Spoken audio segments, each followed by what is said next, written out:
Chris Conkle Vlogs with the $10 super chat before we even get started. Thank you so much for that.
Hi, and welcome to Creator Fundamentals. My name is Dan Currier, and it is my mission to simplify YouTube so you and I can grow together. YouTube Simplified. How is everybody doing tonight? We're going to talk about a couple of different things. So glad to have you guys come hang out on our regular night, which is Wednesday nights, 9 p.m. Eastern, where we do the subscriber hangout that's all about you guys. Any topic you want to cover, any questions you want answered, and at the end, we will, of course, do channel reviews. So great to have you guys. It's always great to see you guys show up before the stream even kicks off, and hopefully we'll have a good conversation tonight and answer any lingering questions you might have. I'm sure you have a lot. There's all kinds of things going on out there in the YouTube world. One of the most exciting things to me is the widespread release of the new metrics, which is the click-through rate and click-through or impressions and the click-through rate on those impressions. So we're going to talk about that a little bit. Maybe we'll take a look at that. And I also wanted to show you guys some of the TubeBuddy features that I use on a regular basis that you might not know about if you're not using TubeBuddy, or maybe you're just using TubeBuddy for keyword research. So I just wanted to show you a couple of them that are really handy, and they're the ones that I really appreciate. So I'm going to jump in the chat real quick, say hello to everybody, and try to look at the right camera. For those of you who are familiar with the live stream and you came to the last live stream, you'll know that I had Dusty Porter on as a guest. And one of the things you learn when you're doing live streams is one of the more challenging things to nail is actually inviting someone on a live stream. There's some logistical issues there, and also some technical issues where the different programs, if you want to talk to somebody via Skype or Zoom or whatever the case is, sometimes those multiple programs can kind of fight for the right to do the camera. So this stream is coming to you from my DSLR, and I can talk about that setup if anybody's interested in exactly how you pull that off to do live stream. Just let me know in the chat if that's something you want me to kind of review how that's all configured, and let me know how the picture looks. Hopefully it's noticeably better. Of course, my internet was a little bit flaky tonight, so hopefully we get a nice, good stream the entire night. But let me jump in the chat and say hello to everybody and see who we have here. I know there were a lot of people that got in here early. I see Ryan Barnes, hello to you. Big Time Raynell, Benny and the Jets Gaming, good to see everybody. Richin in the USA, looking for a follow-up channel review after applying some recommendations, great to see. Nicholas RB Gaming, also out there. Dermer Life, Rooster X Bros, Brad Davis, Pure HD, Armand Gamez, Rocket Scientist, Neorin Gaming, and of course, Chris Conkle Vlogs with that $10 super chat before the stream even kicked off. Super appreciate that. Every little bit helps. And you know what? I actually just registered for Vid Summit today. So I have the actual cost that trip is going to run me. And it's looking at about $2,000 to head out to Vid Summit and be able to network with some of the leading minds in the YouTube world who are going to share their knowledge with all of us and allow us to come back and use that information to help grow our channels. And of course, here on Creator Fundamentals, when I go out there, I'm going to be taking notes and gathering all of those techniques from those experts and amazing minds in YouTube growth. Who, you know, the Scherer brothers are there. Sean Doris is going to be there. There's going to be some other big speakers, and of course, Daryl Eves runs the entire Vid Summit. So, going to be a wealth of information there. I went there last year. It was an amazing experience. And this year, I'm hoping to go and bring even more information back that I can share with you guys. So that is going to be my mission between now and October, to raise that $2,000 to pay for that trip and go out there and collect some great information. So continuing in the chat, we have Nathania Shane Cortez, Pure HD, not sure if I got you yet. Phanomaly, Your Real Estate Whisperer, good to see you. Doug Houston, the moderator extraordinaire. If you're curious about how that whole moderator thing works, I believe Doug just recently put out a video about it, so definitely check that out. We got Nicholas RB Gaming. I think I said, let's see, Big Man Outdoors. Hello to you too. Coffee and Cupcakes. The okayest Taylor. Great to see you. If you guys have time, check out her channel art. She had it done by someone. It's super, super awesome. It's like artwork. So, based on the theme of her channel. So definitely go check that out. That's definitely worth a look. Very nicely done by the artist that she worked with. So, again, the whole chat thing just changed on me, so I don't want to miss anybody. And we're scrolling, and let's see right here. All right. Okay, looks like we just missed. All right, try to catch Craft Beer Pours, Artistic Mind, Angie's Random Vids, Driving Lessons by Big Mac Sam, Sure Productions, Artistic Mind, hello to you too. We have We Can Do This CJ, hello.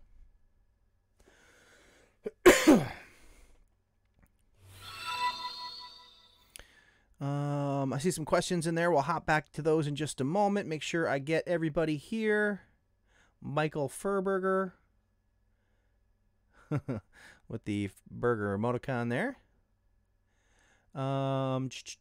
Science Gal Aquatics, great to see you as well. Car Galaxy Studios. Don't want to miss anybody. Almost to the end. Pitt Box, good to see you. And anybody else? We got Shannon Vlogs. Always great to see you as well. Your Real Estate Whisperer with the $5 super chat. How can I remove an echo from an audio clip? I used a lapel mic in a vacant home with no furniture. So, I guess my first... Hey, Dusty, good to see you. You know, one of the best resources I know for audio is actually Dusty Porter. So I'm curious, Dusty, have you encountered a situation where you had to try to remove an echo from audio after the fact? And if so, can you provide any suggestions for your Real Estate Whisperer on how she might be able to pull that off? I've dealt with some other background noise, but in terms of absolutely being able to remove it, I've had mixed results, so I'm curious. I think Dusty uses Audition, which is a Premiere product, or an Adobe product, so maybe he might have some insight as the best way to clean that up for you. I'm just going to keep going through the chat here real quick. And, yeah, for those of you who missed it, you can check out the live stream replay from last week.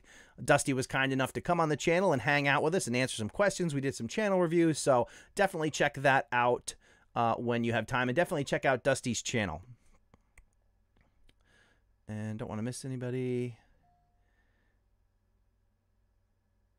Yep, Brad, the live chat versus top chat. I actually had it on the live chat, but the problem that I have, one of the pet peeves of mine with the whole chat experience is it ends up giving you a little arrow that kind of you can click to send to the bottom of the chat. But what I found is if you try to like use your scroll wheel to move down it, it'll eventually kind of update itself automatically and throw you all the way to the bottom. So you tend to miss, you can kind of miss some of that. Some of the things, so some of the comments, and I didn't want to miss it. Xbox Gamer 360, good to see you. Corbin Connection Comedy.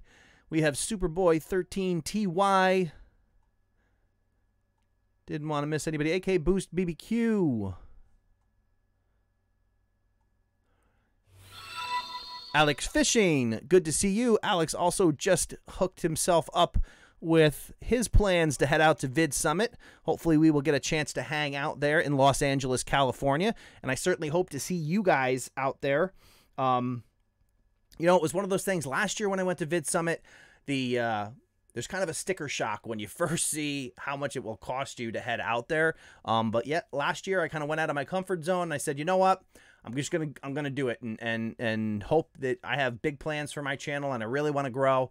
You know, so I took the plunge last year and, you know, it's been super, super worth it. I mean, my channel has grown you know, 10x what it was when I went there last year, and it continues to grow. And, you know, I made some connections, met some people, learned a bunch of stuff, and it just helped me propel even further into the idea of building my YouTube channel as a sustainable business that can support itself and maybe perhaps down the road do even more than that.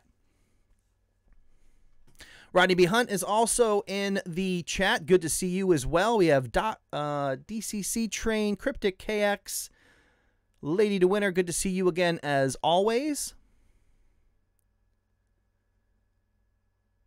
Artistic Mind, not sure if I caught you. Tamandua Girl. L.A. Watson, Restored Beauty. Pawtasia. Make sure I didn't miss anybody. If I did miss you, just send a comment in there, and I'll try to hit everybody who pops up at the end. Super Luigi Luke, also good to see you. Cart Galaxy Studios, Creator Fundamentals, congrats, almost to 10K. So that's another thing I want to talk to you guys about. Super excited about reaching, or on the verge of reaching 10,000 subscribers. Based on what the channel's been doing recently, I expect to do that at the end of April. And I really wanted to know what you guys thought about how we should celebrate. I've had some really crazy ideas. I want to do some giveaways and things like that. But I really wanted to hear from you guys and know what you'd like me to do. I had the crazy idea of trying to do a 10-hour live stream, but I'm not sure about that one, only because I live stream from my home and I have kids and dogs and a wife, and I don't know how much they would appreciate trying to stay quiet for 10 hours to do that. So Pitt Box, the $2,000 is everything. $2,000 covers the ticket to Vid Summit, the hotel, and the airfare.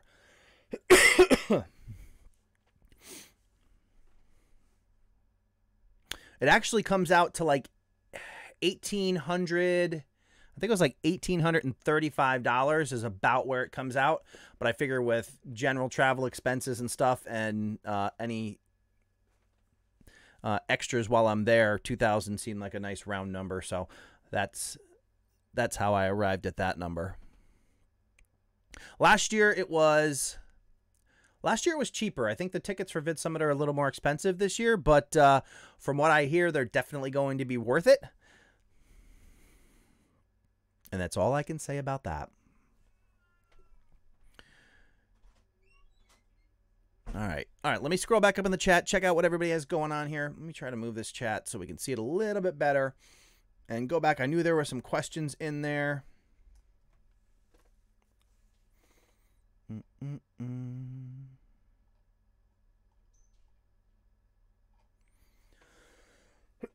Excuse me. All right, scrolling. You know, let's see, I'm almost positive. And there we go.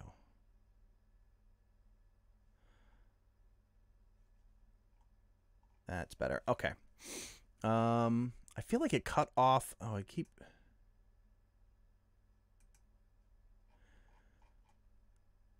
I feel like it cut off the beginning of a lot of the chat here. So, all right. So let me, if you asked a question early on, please restate the question and I will try to get to it. I know for a fact it's not letting me scroll back all the way. So if you have any questions, definitely throw them back in there.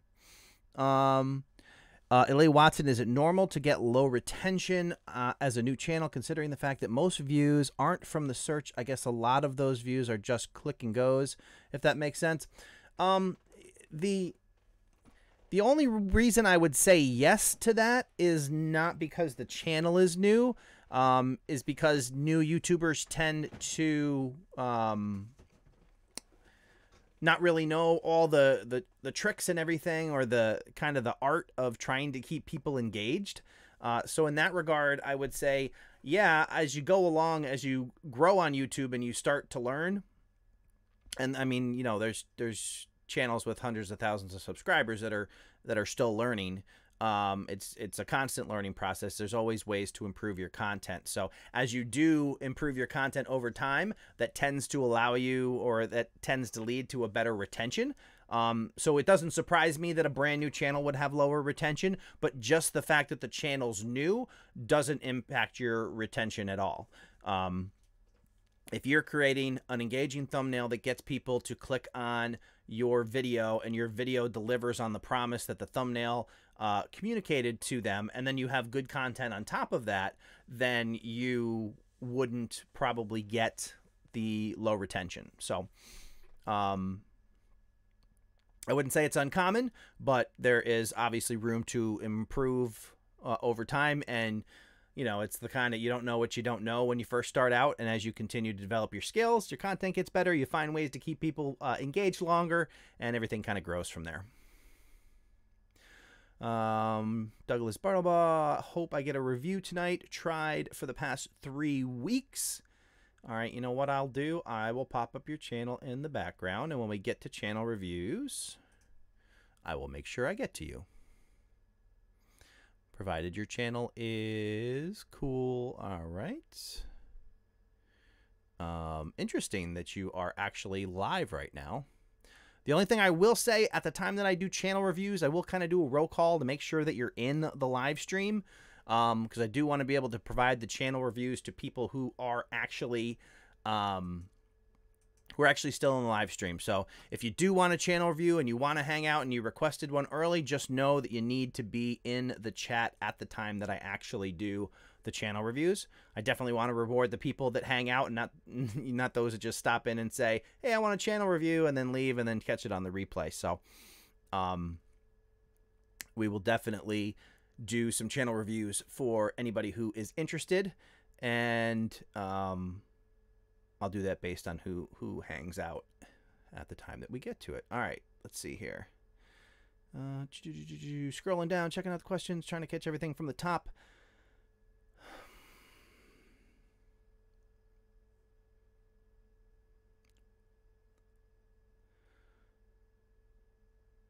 Tamadora Girl says, what to call a noise gate would be best for Echo, and Audacity has that.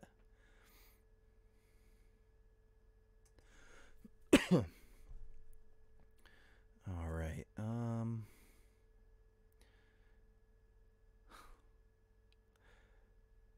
Scrolling through the chat here. See if there's any questions pending. If not, there's a couple screens I want to show you guys. Oh, and for any of you who are considering VidSummit, I don't know if I threw that in there. Let me throw you guys a link to VidSummit in the chat. There's also one in the description below. $2,000. We covered that. Joy being a mom creator. My toddler drove her scooter into my... Oh. Okay, as Taylor says, the joy of being a mom and a creator. My toddler drove her scooter into my softbox setup. Yeah, that's got to be special. You know, I used to set... So one of the struggles that I had when I first started was trying to find a space in a house with dogs and kids and everything that I could kind of leave prepped and ready to go for making videos. One of the challenges that you run into is obviously motivation and the process involved. And the more complicated your process is to make a video, the more likely you are to get discouraged at the thought of making a video because of all the pre-work you have to do, that it can impact your ability to make consistent content. So I struggled with... I went through a bunch of different ways trying to find a place where I could kind of leave it and set it up. I got away with setting up my green screen in the living room for a while, but that eventually wore thin on the family, so I had to move that. And then ultimately, I ended up creating this particular backdrop here. I dropped the green screen because it was too much post-production work, and I had to set it up and take it down. So I came up with this style because it's always there. It's easy to pop on, do a video, and not have to worry about all that setup. The more you can, you know, streamline the actual process that you have to go through to get started making a video, the much easier it becomes to actually continue to make consistent content over time. Ram Barnes, do you play Fortnite? You know, I've been wanting to look into Fortnite. I haven't played it yet. Is it so? The is the desktop version of Fortnite, is that actually free or do you pay for it? I thought I saw somewhere that it was free, and I was like, well, that's probably why it's so darn popular. But if somebody can let me know if Fortnite is actually free, or if so, how much it costs. Because I've played other games, but I've kind of resisted downloading like expansion packs and stuff and new games because I don't want to get lost in the games, because all my extra time goes to this channel. So I have kind of intentionally stepped away from gaming a lot. I used to play Ark and PUBG and some other games, but I'm really trying to focus my extra energy here on the channel and try to grow with you guys. What do I have to do? Artistic Mind. What do I have to do with a lot of people who just come to my channel to get my subscribers and they don't even support my channel? When you say they come to your channel to get your subscribers, if they're doing things like sub for sub or any of those, or trying to post their links or anything on your channel, I would mark them all as spam and get them off your channel. Unfortunately, there's a lot of that element out there, and all you can do is kind of try to pick them off one by one. So I would definitely recommend marking their comments as spam. I get a ton of them. Despite the positive message of organic growth that I try to share on this channel, daily I have requests to people who try to sub for sub each other in my comment section, and I constantly have to clean it up. It's just one of those realities of YouTube for now. Hopefully they'll find some better ways to keep, clean that stuff up, but so far it's still a work in progress. All right, let's see where we're at. DCC Train almost at 10K. Congratulations to you. I am closing in on 10K.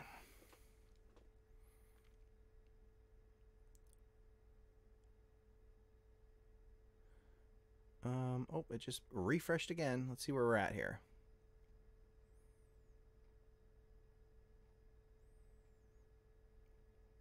Okay, all right, go to channel. Got right there. Oh, stop your videos. Okay. Just throwing some channels back in the mix there. Chauvinism. Hey man, how's it going? Are you officially here in the United States? I saw you getting on a plane, so unless you're talking to me from the air, I assume you are here. Let me know, man. Yeah, because you're in LA now, so when I head out to Los Angeles in October to Vid Summit, maybe we can hang out. For those of you who are not familiar with Chauvinism, he does a comedy channel. He's an actor and comedian, and you can find him at Chauvinism on YouTube. Definitely check him out when you have time.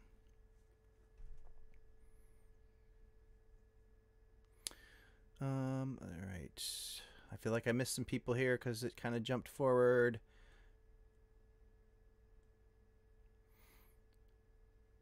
And scroll real quick.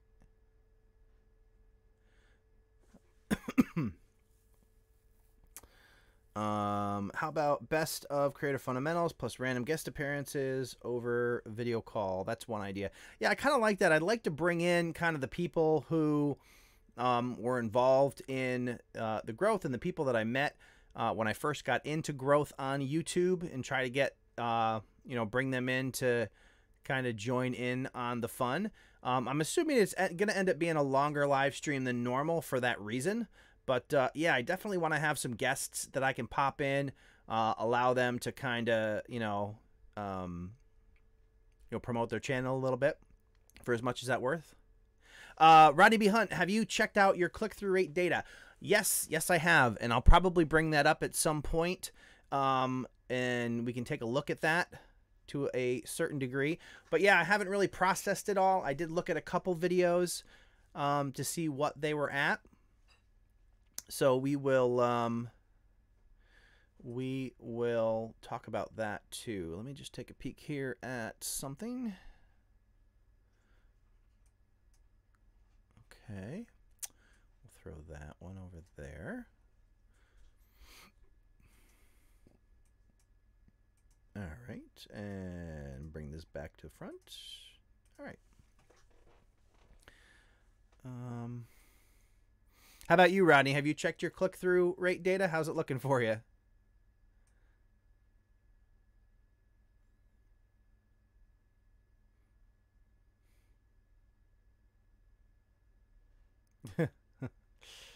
Corbin connection comedy. I'm almost a 10K in my mind.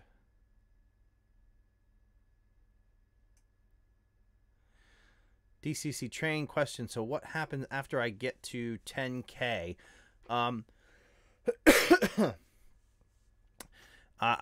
mean,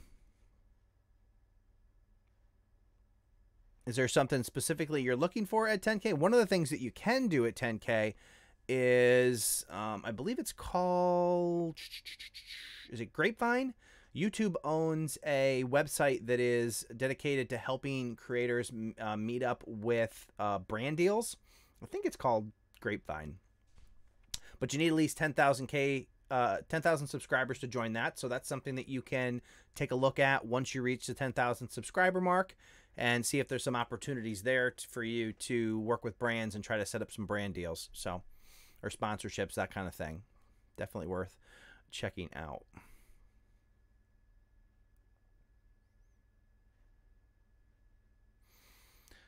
Neo Hiron Gaming, thanks for joining the stream while you could. I appreciate it. Good night to you.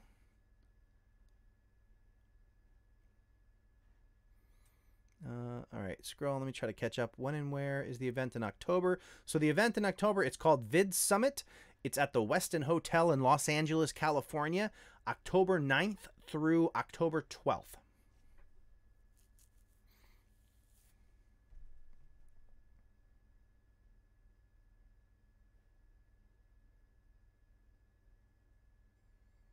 Lady Duinner, I have a question. How many views do you think a video should get before you stop doing it? I play multiple games, and when a game only gets a few views, I usually drop the game. Yeah, I mean, I guess that depends on how you're, depending on how long you play a particular game is kind of going to control how well YouTube is able to promote that particular video to people, because they have to know, they have to have enough videos in relationship to that particular topic, you know, to understand that your channel is about that, and then who to promote it to. And then you also definitely want to work on the keyword research on that to try to get it, give them as much information about that as possible. But I mean, that's probably a personal choice if you're switching from game to game. You know, hopefully the games are at least in some type of general genre. But otherwise, yeah, I mean, for that, I would probably stick to whatever game that you enjoy playing the most and focusing as much of your content around that as possible, or a small group of games, just so YouTube can become familiar with the fact that your channel is about that. Mandy NRG, is it common to plateau for a week? I got to 550 and breaking 560 has been tough. I keep gaining and losing. I've definitely been there, and yeah, it's definitely not uncommon. The flow of subscribers can vary a lot. I think one of the things that I've noticed, or I've seen to some degree, is your channel gets grouped with other channels. If you've seen like your related video or your related channels in the right hand side of your channel, and I've noticed some things that, depending on how that grouping shifts, can kind of dictate who your videos are getting promoted to and whether they have actually placed you in the right group of channels. But also there's, you know, ebbs and flows in general. So it's not uncommon to get stuck like that. But for what I've found, for every time when it feels like you're not gaining, there'll be other times when you're gaining a lot faster than normal, and it all evens out. I don't know why that's so hard to say. Apparently I shouldn't live stream if I can't speak. All right. Dignity, hi there. Hello to you too. Bossy Girl YT, I just got here, but are you channel reviewing? We're going to do channel reviews a little bit later. I'm going to pick them from the chat throughout the conversation. So, okay, we got that. Earlier I asked if you think...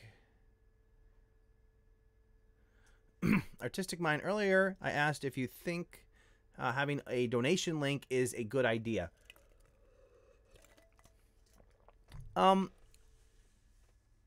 It certainly can't hurt. I wouldn't go crazy trying to promote it. I mean, it depends on what type of content that you're providing and whether you think your audience is interested in supporting that. Depending on, I mean, it's really going to depend. I've seen some channels that, you know, are personal, like it says Artistic Mind, so I don't know if you have an art channel, but there are some channels that just have people who want to support the work they do in general. There's other channels who offer some type of value back to the people who subscribe, or, you know, who donate, whether that's through something like Patreon or like a PayPal Me type link or whatever the case may be, or Super Chat. But it's really going to kind of depend on your audience.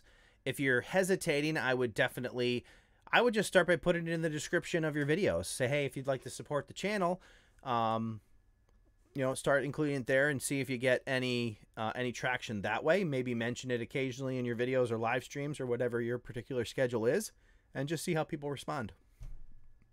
But generally speaking, I would say no, it's not, or yes, it's a good idea. It doesn't hurt anything as long as you do it the right way.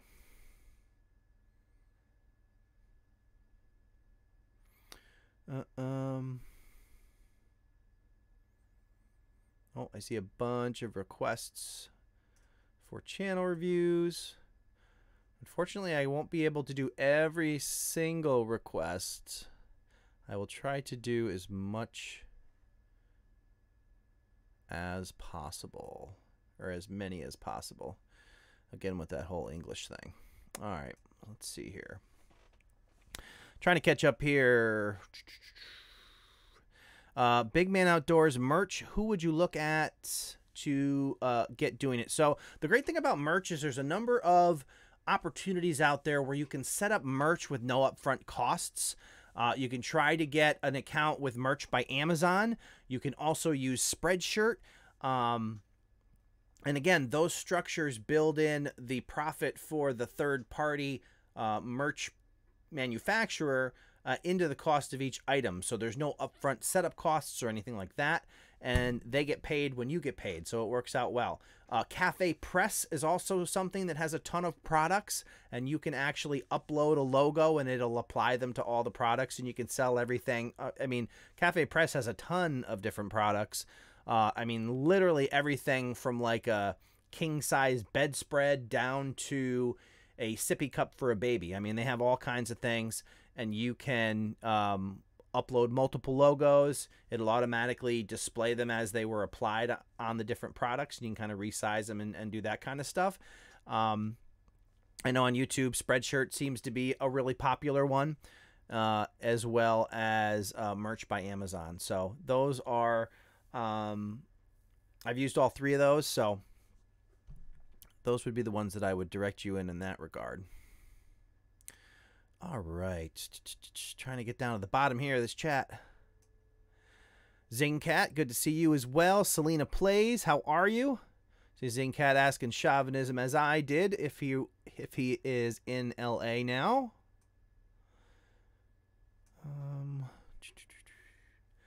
All right, let's see. All right.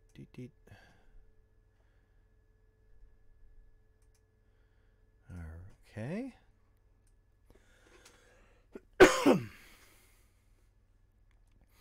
Selena Plays, the new YouTube impression feature is awesome on YouTube. Absolutely. I can't wait to kind of dig into it. Probably going to do a video on it after I Maybe tomorrow, kind of dig into it and see what I can glean from it and try to put my thoughts together in a video.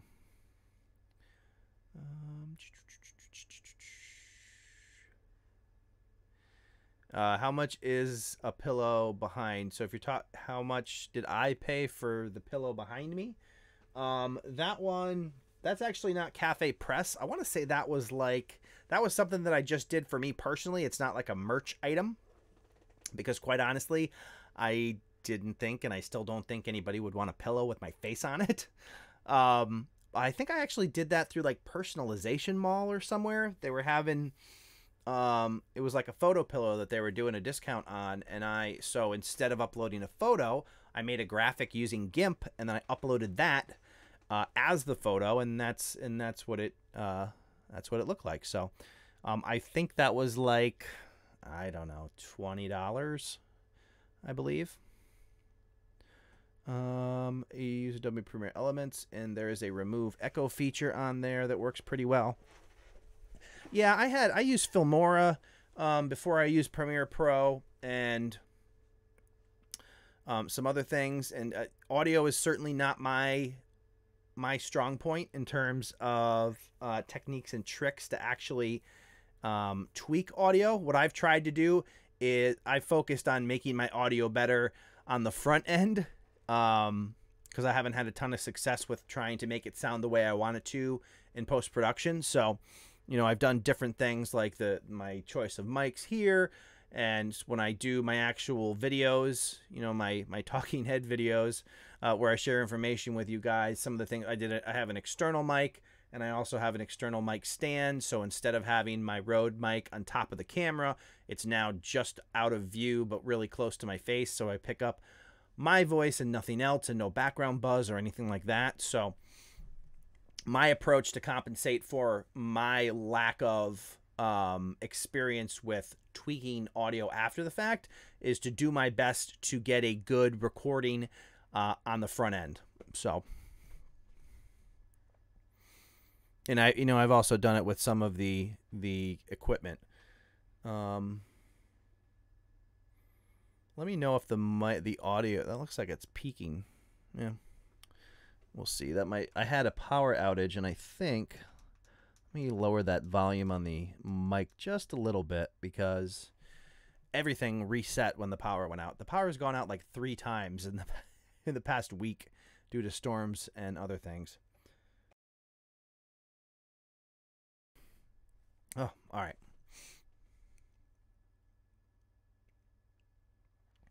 Almost caught up on chat, I think. Maybe trying to trying as to edit film videos. I play Counter-Strike.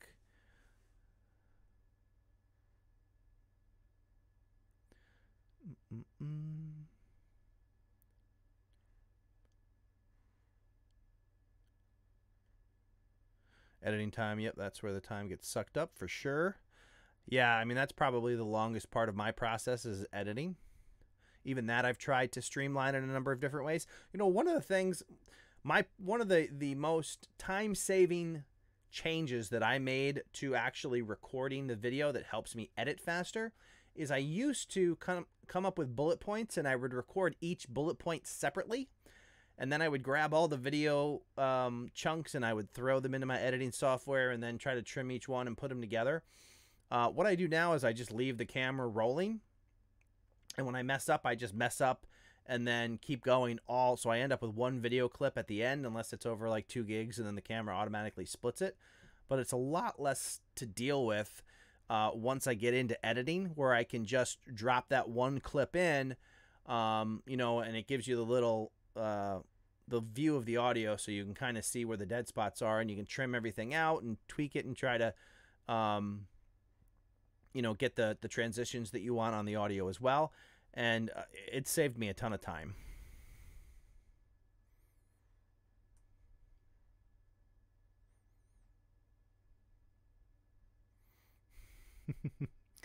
Rocket scientist struggling with exactly that. My video desk has been taken over by my wife since moving to our new house. Yeah, that can always be a challenge. I am in a tiny little space. Kind of back in a corner in my office, but my office is also shares some other things in here, so they kind of take up some room.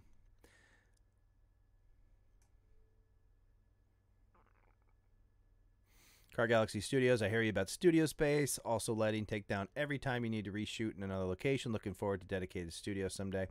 Yeah, I certainly wouldn't call this a dedicated studio, but I don't have to take anything down.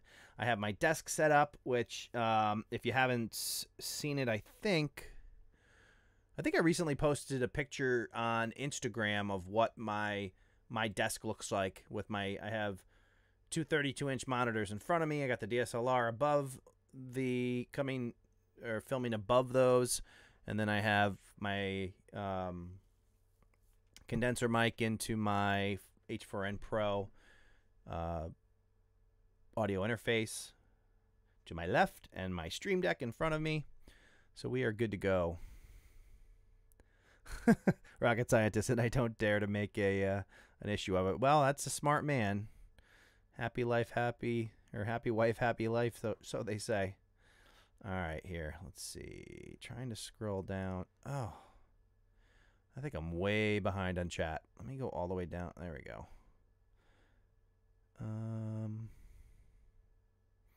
Doggo and Sunsets, good to see you. Warriors of Mandalore. All right, let me see. Scroll from the bottom up this time. Make sure tuning in late. Karma Dog. Do repeat views by one user count toward view time? I have a music channel, and I know some people will just put it on as background while they work or study. Will those minutes count? I do believe they do. In terms of watch time. I don't know if YouTube has, like, if somebody tried to automate that, what that might look like, or how YouTube actually deals with that. But as long as they are legitimate views, then yes, I would say. That's just like when you look at your average view duration and you see spikes in the middle of your videos. That's because people are rewinding that particular part of the video to watch multiple times, and that counts towards it. So I would be confident in saying that views would count as well. But that said, YouTube's also pretty savvy, so as long as they, like I said, they are legitimate views and people are just listening to your music and stuff, and there's no funny business, then you should be fine. Craft Beer Pours. Cheers to you too. Little Gems Creation. Ninja Monkey 774. Dark Denier. All right. DCC Train. You're right. Better get good sound from the beginning, not in post-production. Yeah, I've never been able to...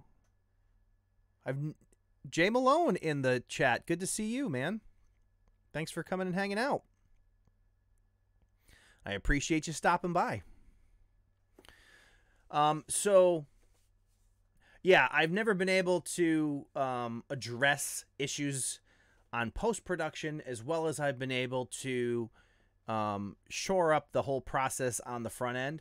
I think I'm much better at nailing down those problems while I'm actually recording video or audio than trying to tweak the audio after the fact to clean it up. So it's on my to-do list to do some research and try to do better on that end, because I've certainly had videos. I've had a couple technical issues. One of the things that I did, I bought an external power source for the DSLR, which luckily I don't have the problem during live stream because I'm just feeding through the video on it. But the first video I recorded when it, with the wall plug on the camera, the wall plug, the battery extension, the adapter actually causes a buzz in the audio. So I don't know what I'm going to do in that regard, but we shall see.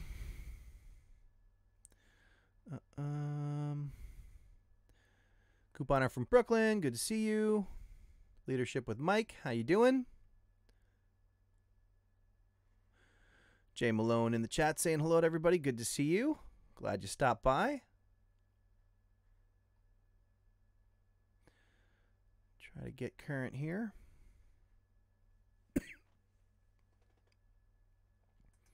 Let's see.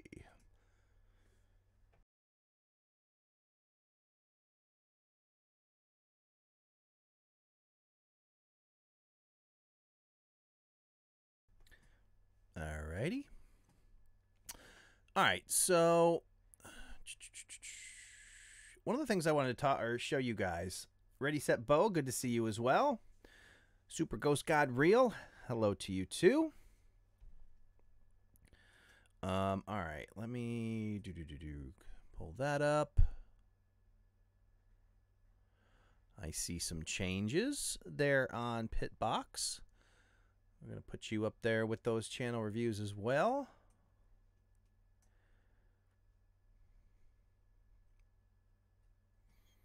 All right, hang on just 2 seconds.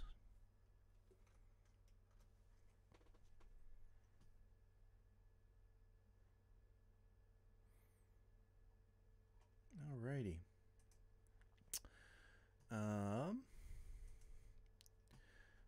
Okay.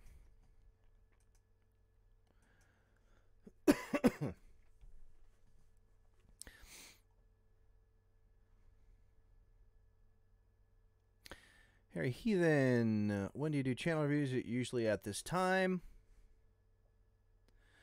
Ninja Monkey, not feeling well, Dan. Sickness has been rampant this season. You know, I actually think I'm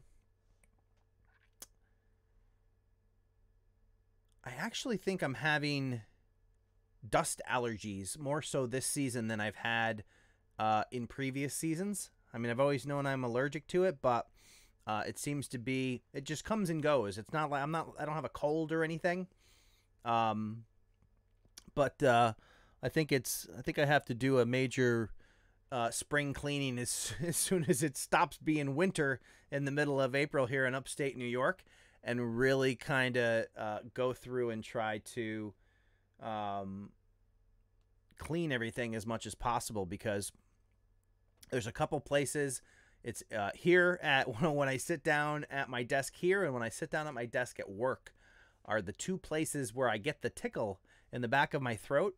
The other night I did the night that I opened, I moved away from the preference on and I'm not going to say live streams this time, on channel reviews to make them completely free. And the first night I did that, I did 26 of them, which I'm not going to do tonight, but I did 26 of them. And after that, it was awful.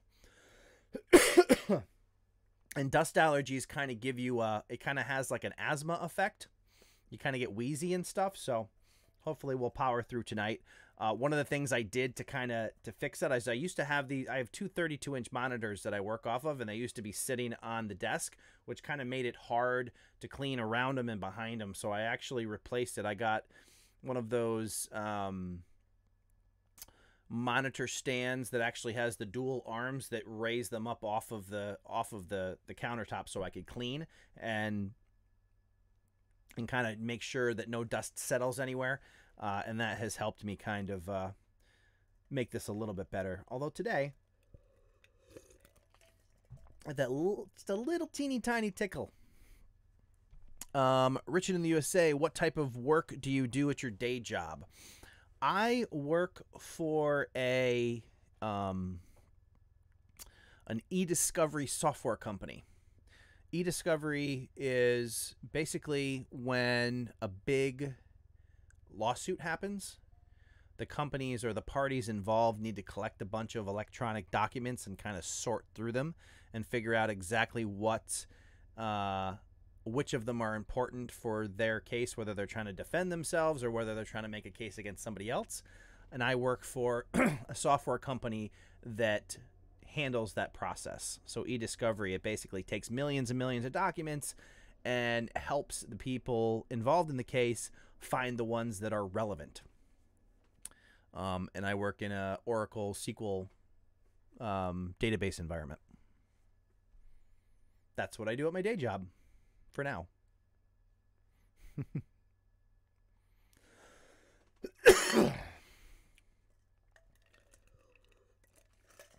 All right.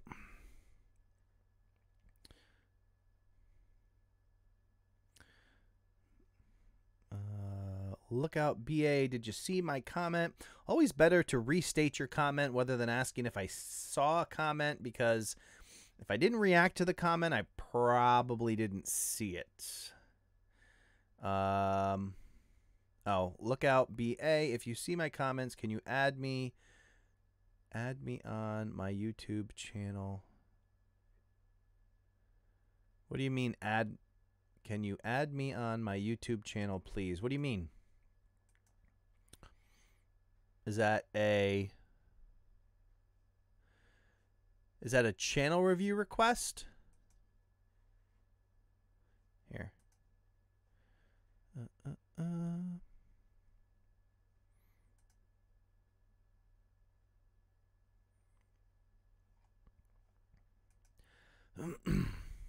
All right.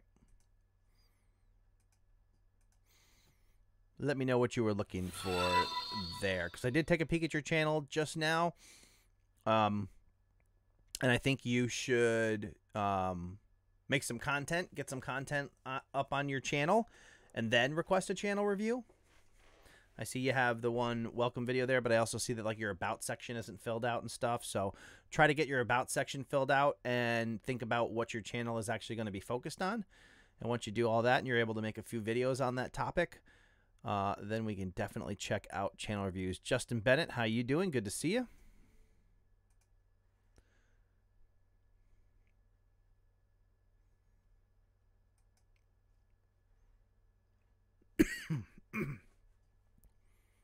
Alrighty.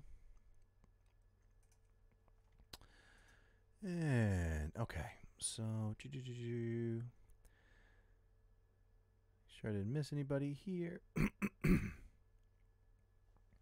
Rocket Scientist Dan, I bet you're getting camping fever too. Absolutely. We just uncovered, for those of you who are not familiar, I have another channel, the channel that I kind of started YouTube with,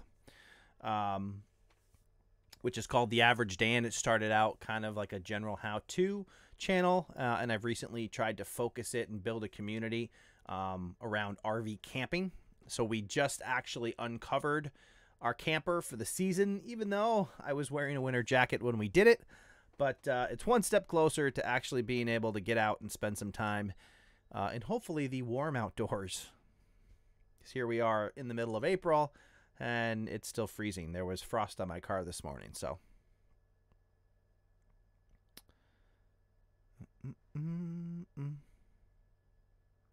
Say whisper, can you do...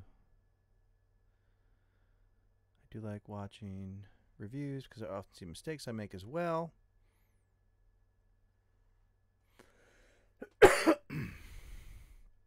Science Gal Aquatic says I have camping fever so bad. Can certain tags drag a video down? No, I don't think tags would ever drag a video down, Justin, but I think the not providing enough information to YouTube to let them know what your video is about could kind of slow down the process. I think over time YouTube figures out what the content of your channel and videos are, but I think the more information you give them to accurately identify what's in the video, the better.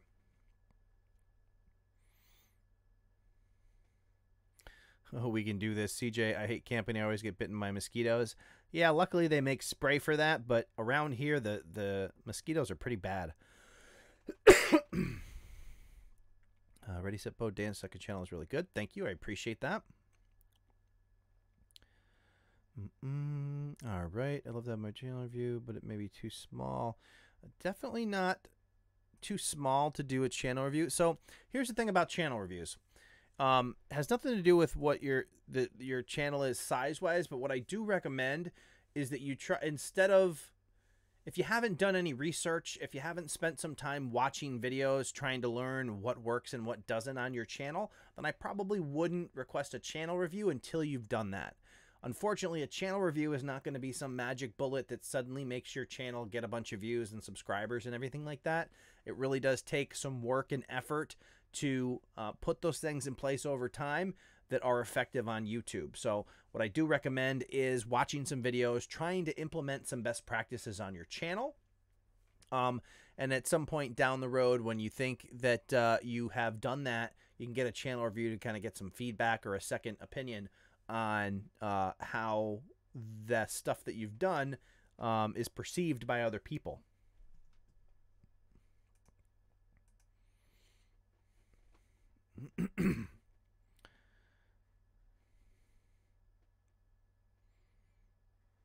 So the other thing I was thinking about doing, and you guys tell me, probably a few months ago, I talked about the idea of trying to do custom t-shirts when I go to VidSummit, and basically letting people do things like super chat and stuff to kind of submit a donation to get their channel name or channel art on the t-shirt.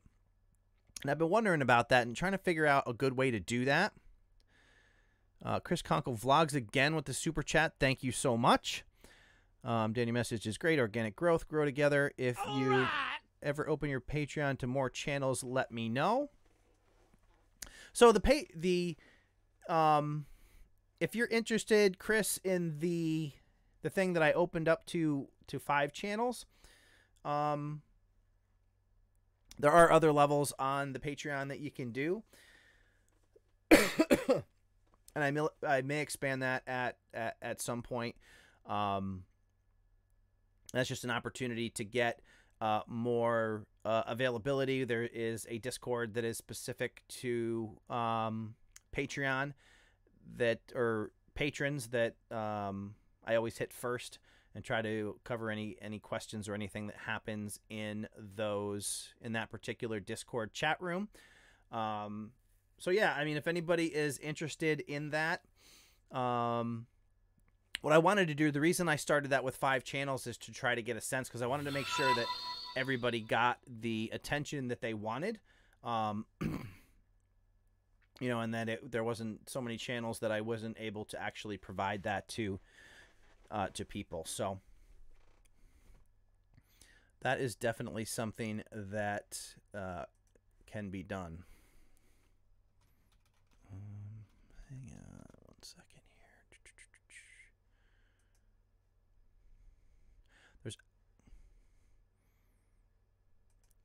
Not sure why that happened.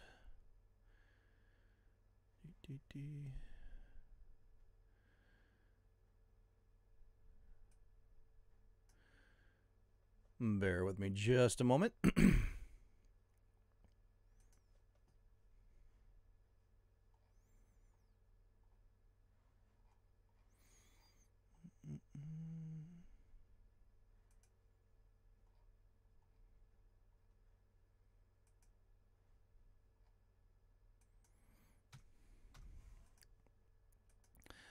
All right, so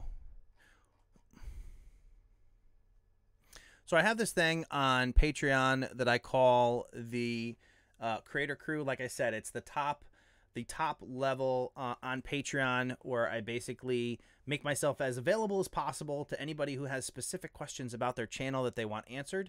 Most of that is done through a patrons-only Discord. For those of you who don't know what Discord is, it's basically kind of like a chat room, but it immediately sends notifications to me on my phone, so I know whenever anybody pops a question in there, and I always give priority to the patron-only chat room, and I do my best to provide feedback in there. So a couple months or a month or so ago, I started that Creator Crew level. It's $20 per month on Patreon, and I limited it to 5 people. First, because I wanted to get a sense of, I didn't want to just open it up wide open and not be able to give people the attention that they are looking for. So I have done that for a month now. I think it's worked out pretty well. But the Chris, where'd your thing go here? If you are interested, Chris, I just upped that from 5 channels to 10 channels. So there are 5 spots in that. If anybody is interested in doing the Patreon at the $20 level, that'll get you into the Discord and have that increased availability if you want feedback or any way that I can help you. I'm happy to do so. So there are 5 more spots in that before that's filled up. But the thing that I was talking about, though,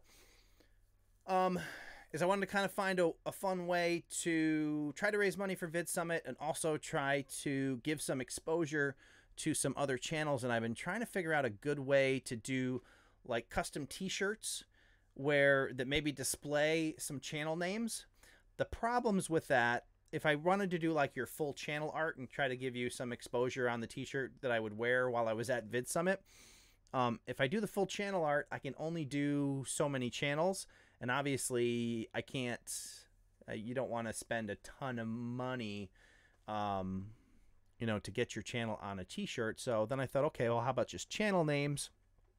But I don't know how much real exposure that'll give you guys. So if anybody has a good idea on how to do that, a way that I can kind of promote your channels when I'm out there at Vid Summit, and also raise some funds towards that Vid Summit trip, definitely let me know.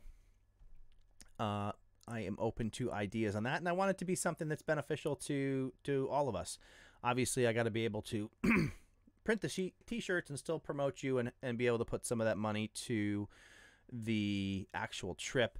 Little Gems Creation asks, what is Super Chat? I think I have a Stream Deck button for that.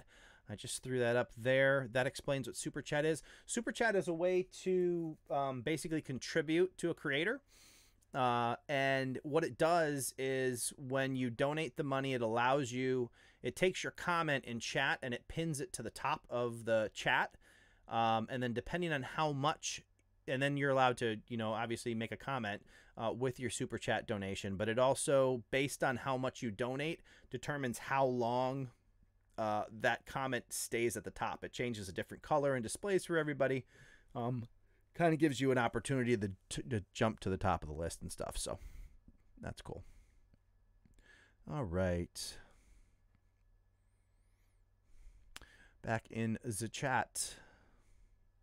See what time we're at now. Just passing the 1 hour mark.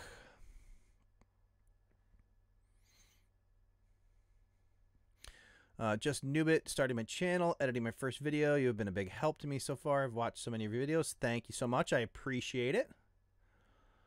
And again, for those of you who haven't joined the Facebook group, that's also a great place to get some information and, you know, kind of bounce ideas off of other creators who are doing the same thing as you. So I'll throw a link in the chat. There's also one in the description below. Definitely recommend joining the Facebook group. It's a great way to interact with other people who are doing the same thing that you are. And it's a great way to get involved in the YouTube community and grow your channel.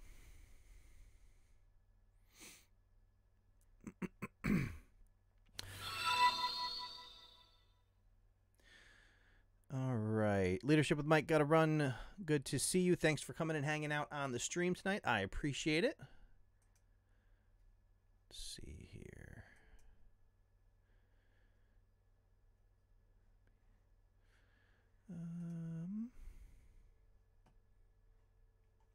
All right. Back in the chat.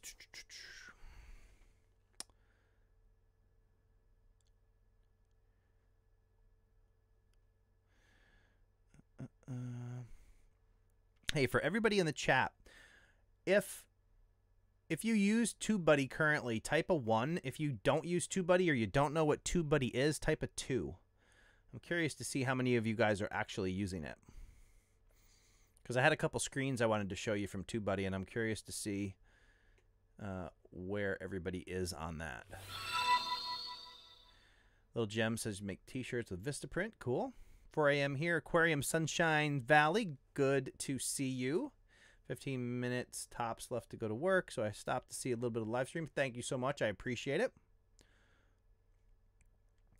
I also look like we're making thumbnail. Oh, goodness gracious. Facebook group.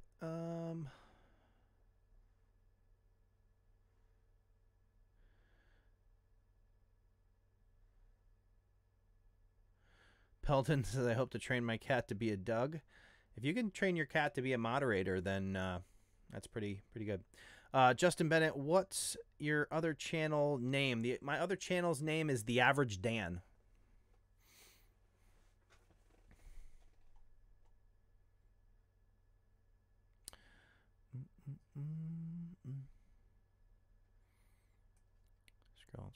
Scrolling.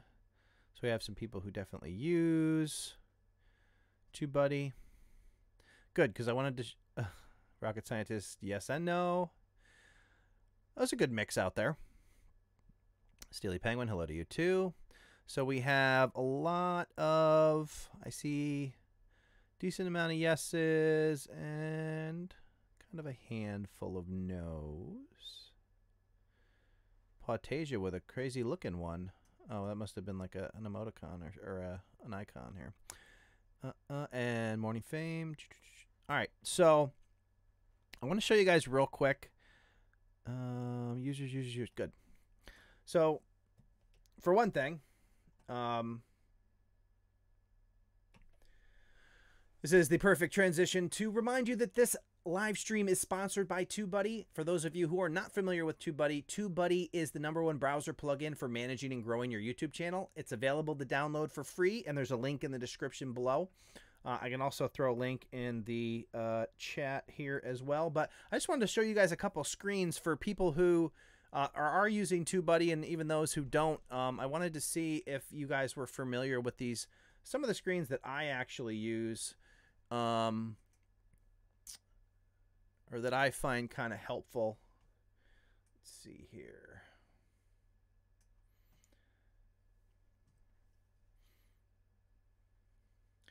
All right, so there are, let's take a look here.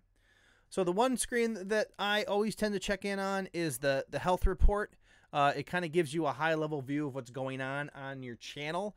Everything from how your current month compares to your last month, where you are subscribers, views and subscribers, and your engagement, and what kind of changes that you've had there. What searches are getting you the most traffic, and also how your engagement has been. I'm actually coming off that massive video that exploded last month, so all my numbers in comparison are down from what they were then, but I just think it's a nice overview of kind of what's going on. You get your demographics and stuff at a high level. One of the other things that I use is A/B testing. See if I can get...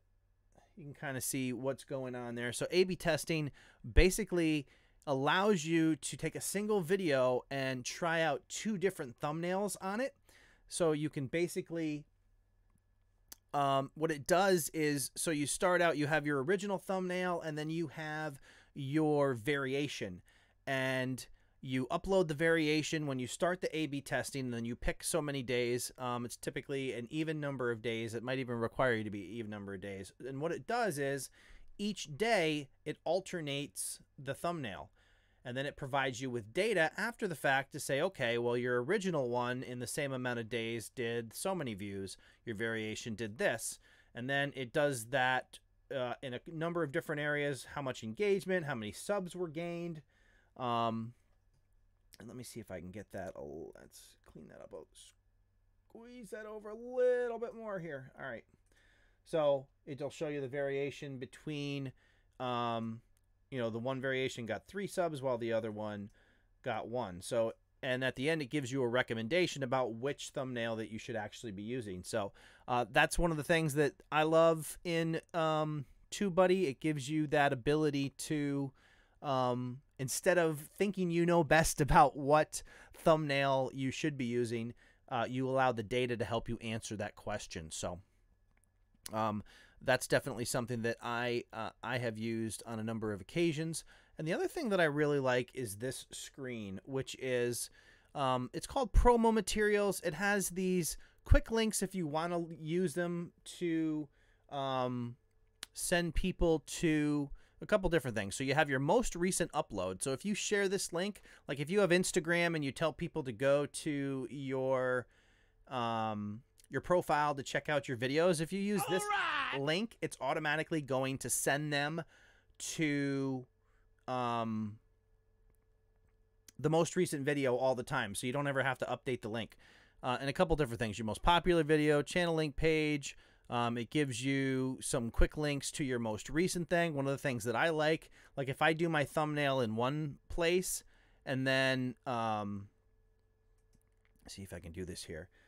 There you go. So, and if I edit my thumbnail at home and I'm out and I need to get access to the thumbnail, but I have it saved on my home computer, I can actually just pull it up through TubeBuddy and be able to get to a nice looking thumbnail that I can use in other ways. And then you have these, which are basically a collection. It basically allows you to use the Google URL shortener, and then it keeps track of everything over here, so you can have them all in a nice, easy way to see how they're doing and see what kind of traffic you're getting to them, etc. So just a great way to be able to keep track of how much traffic you're actually getting from a variety of different sources, which I think is super helpful. So instead of just throwing links in your description, you want to know exactly what kind of traffic you're getting through those links. And setting them up in the promo materials on TubeBuddy is a great way to be able to track those. So glad to see so many of you are using TubeBuddy. And for those of you who said you're not using TubeBuddy, it's free to download, and you can definitely try it out and see if it's something that you find helpful. Personally, I use it for every video that I upload. I know I repeat that pretty much every live stream, but it's the truth. So definitely worth checking out. All right. Heading into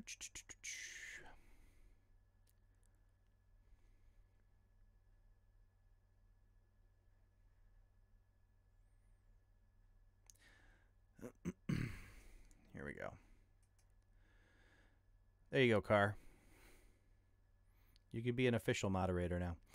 Health report available on the iPad. I honestly don't know. I also... Doug's gone. Everybody ask for a review. Hurry fast. A little bit of water.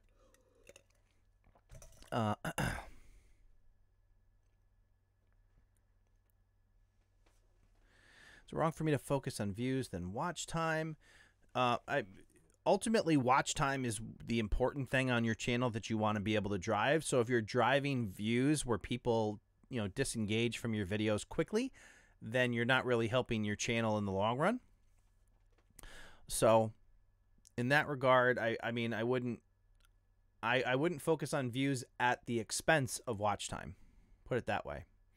So like if you did something where you were misleading people to get them to click on your videos just to get views, for one, I think YouTube would ultimately catch up with you. And two, if you're not driving that watch time, you're not creating good metrics on your channel, and that's not going to be positive for the growth of your channel. Ready, Set, Both. Thank you so much for the super chat. I appreciate it. Firstly, thank you for all the help and advice you give us. Is it wrong to extend a giveaway? I only have 3 entries for 20 prizes, or should I leave it? Definitely don't be afraid. So don't get caught up in, and I've done this before, and I've kind of learned my lesson. We always want to do, like,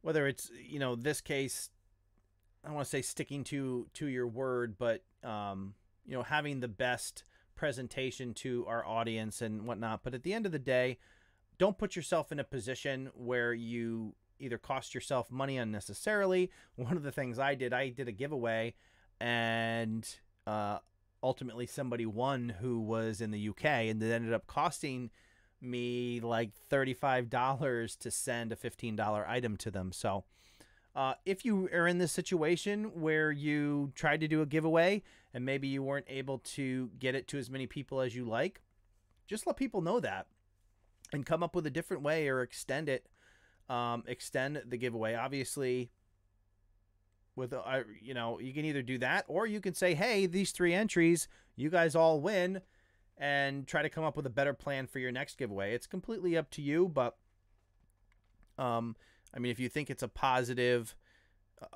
impact for your community to say to those 3 entries that, you know, congratulations, you won. But if the prizes are something that are really expensive and you're trying to get as much promotion out of them as possible, don't be afraid to let people know that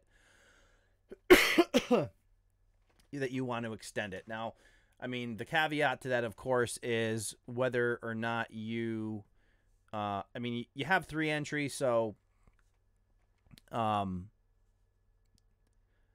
aren't a ton of people exposed to the particular rules that are associated with this. My only concern would be is if you explicitly stated that it would run from A to Z, and then you tried to change it, and somebody wanted to be a stickler for the original rules. I guess they could argue that you didn't stick to the rules that you stated. I mean, but if you weren't explicit in that regard, you may have some room there. I'm not a lawyer, but I would definitely check on that if you think it would pose a legal issue. Otherwise, if you have a community that everybody you know, that you can talk to and explain to them what happened, kind of take it from there and see how you think they would react, or which way you think would be better for your particular community as a whole.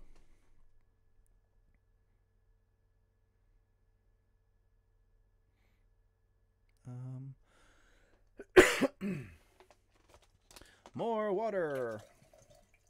All right. Let's see where we're at. Dr. Sten Ekberg, good to see you as well. Fantastic Joe, hello to you.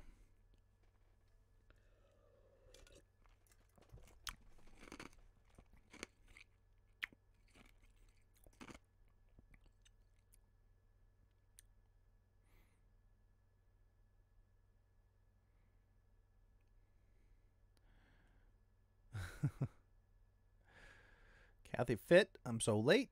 Good to have you. Never too late.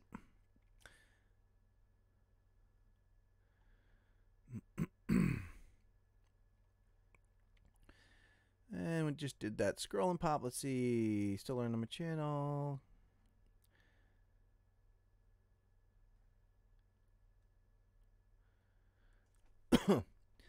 Dr. Sten said I would do it in those terms. Exactly, make another, or just don't do them anymore.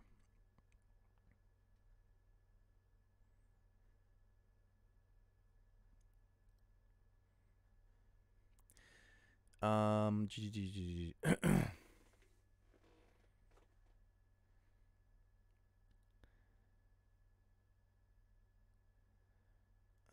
right. Real Estate Whisperer, all that water is going to have you swimming soon. The things we do for live streams.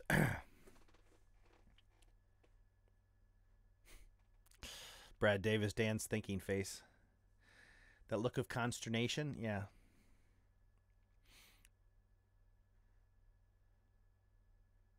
You know, you don't realize all the facial expressions and tics and weird things that you have until you watch yourself back on video. One of the things that I tend to do that I never notice until I watch is I always tend to lean my head or tilt my head more so for some strange reason. But it's those little things that you pick up. You're like, I did not know I did that.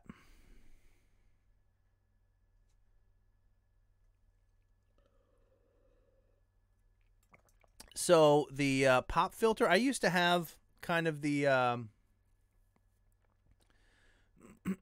Audio Technica AT. I'm not sure what the Audio Technica AT 2020 looks like.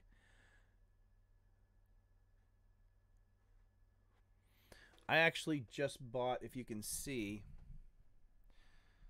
try to rotate this without making too much noise.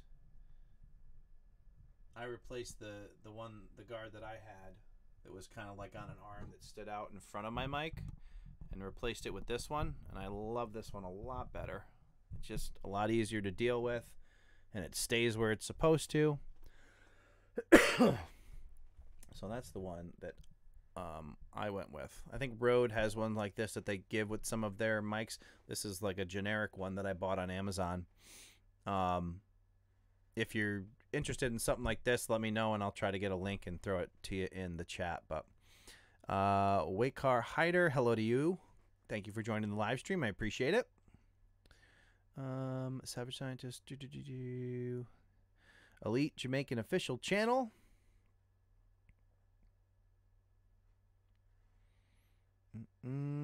Is 48% watch time good enough?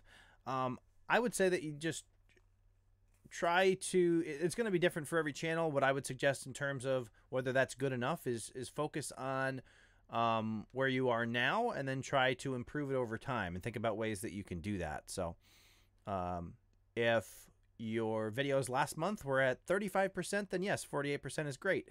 If you were at 60 or 70% last month and now you're at 40%, you know, you might want to consider what you were doing different back then. So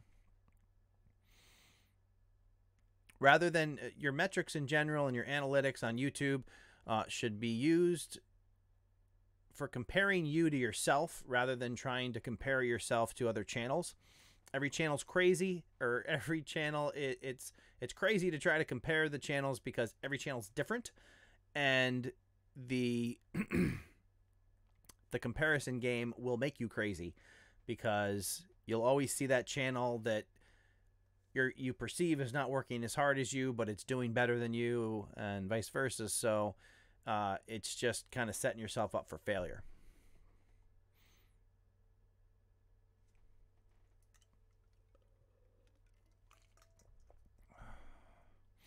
And I'm actually not drinking a ton of the water. I'm just kind of sipping it because it's the tiniest little tickle back there. That is a good question. Let me grab Amazon affiliate.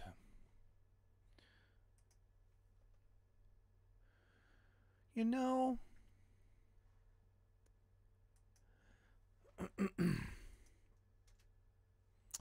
that link is broken, man. All right, give me 2 seconds and I will answer that question.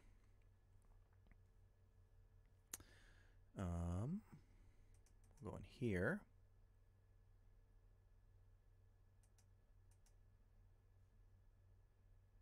I don't know if I've ever shared that page, but it is not the one I should be sharing because it's not working.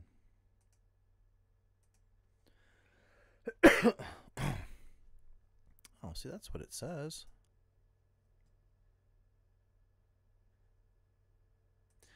There are some funkiness going. Trying to put certain links in the chat. Something happens to them. Error, try again. Edit and try again. How am I supposed to process that there, YouTube? Let's try that.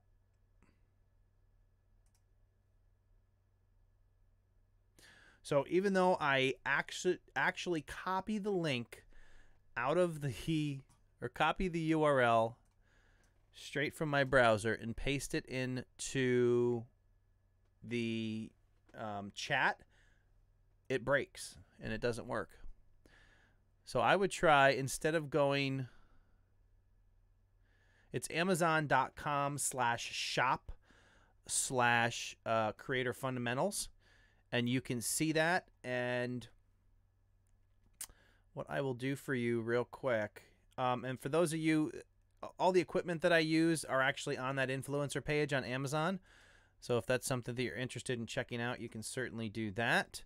I try to gather, I think I put notes on the different items as to whether or not or how I use it and that sort of thing. Just to give some information on how or why I use certain products and kind of how I ended up doing that. So what I'm going to do here, and I want to grab that, jump in there for 2 seconds, grab some more water,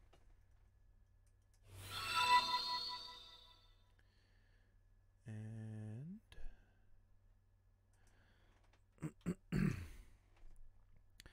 so if we take that.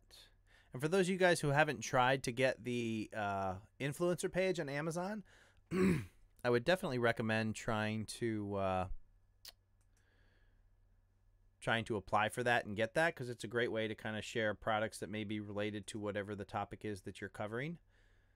And it's a great way to get into the whole affiliate marketing thing. So, all right. So to answer your question, yes, that's now on my influencer page, and it's only $8.99. And for me, it's like super handy because it's there. It moves with the mic. I can move my mic a lot easier now. And one of the things that I also did, or that I also bought, which was a little more expensive than the one I had, but definitely worth it, is this boom arm here. This is a Rode brand, and it's so much nicer than the generic. I think the last one I had was like a newer, like however that newer brand is spelled. I think it's like NEEWER or something like that. But this one is much nicer in how it's made. You can see that, and then it's kind of spring loaded, and you can move it around a lot better, other than I'm shaking my whole desk, but you can move it around a lot easier than the other one. So I will grab that real quick and throw it. I'll throw that on the influencer page too if anybody wants to look at that, but let me get back in the chat here.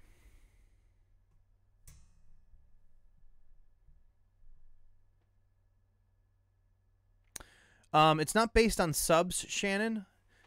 Well, to be quite honest, they don't specifically tell you what their requirements are.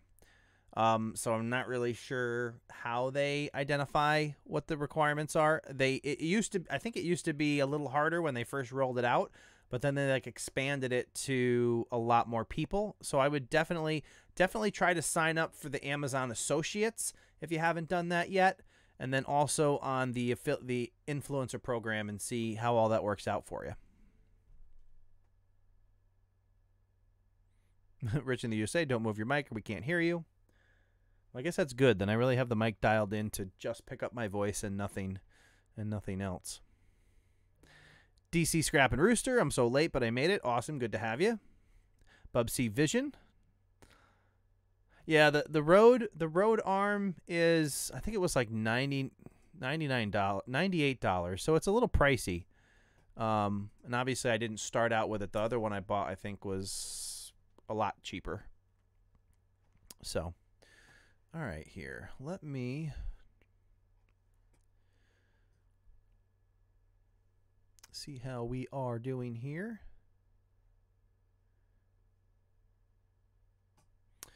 Great crowd tonight.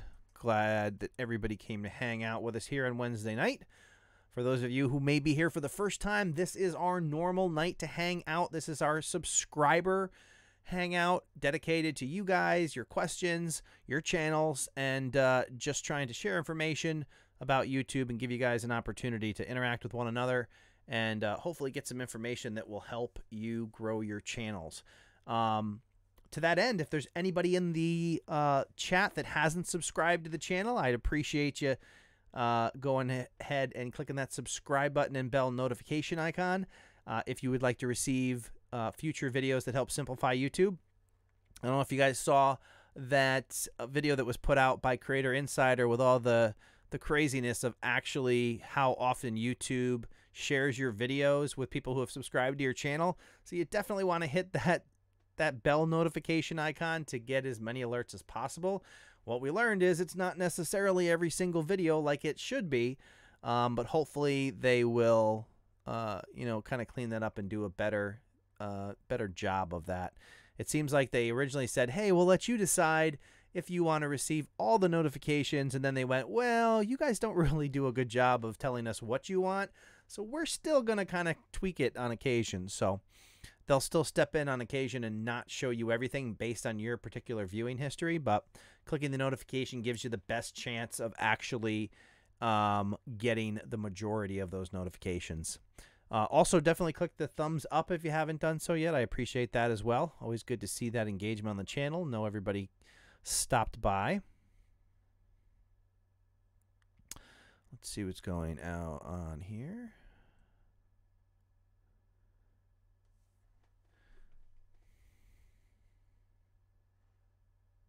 Associates is a lot easier to get into. Influencer is harder and less clear. You just apply and get accepted or denied. They do look at your channel stats. Stylish dad in the house. Good to see you. Hope all is well with you.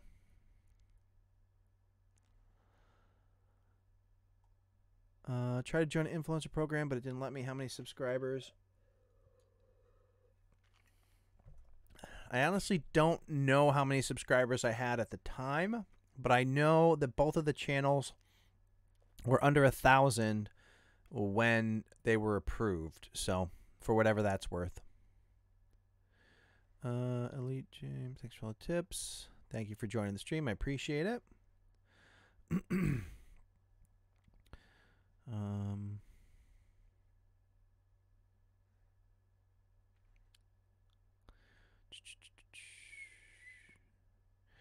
Doug collecting some subscribers. Good for you.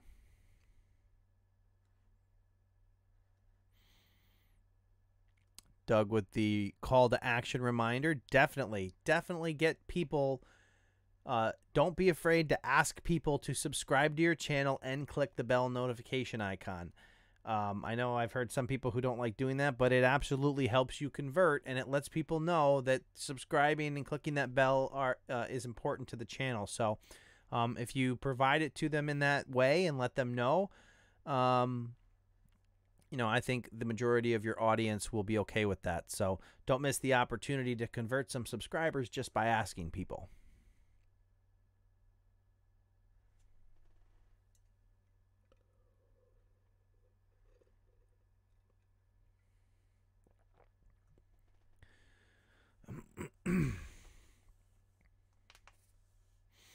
Yeah, Car Galaxy. I don't know what the exact number is. I just know I'm positive that I had less than 1,000 subscribers on both channels when they got approved. So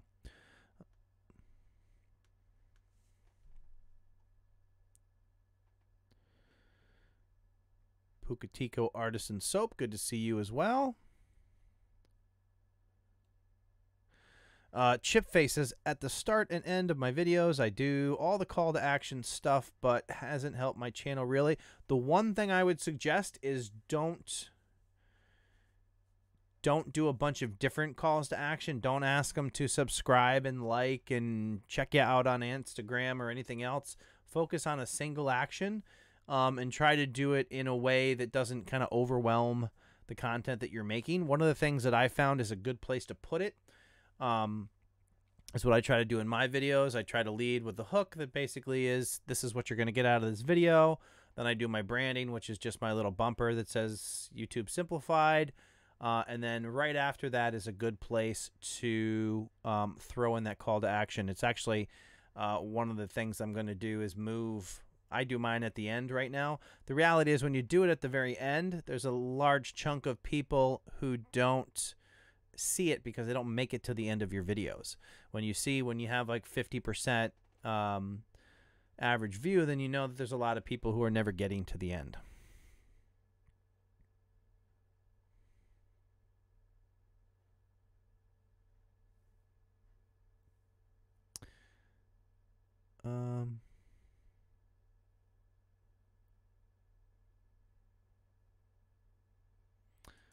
So for those, if you have a brand new channel and you're looking, let's see here. All right, I will throw you in the mix here. Whoops, that's not what I wanted to do.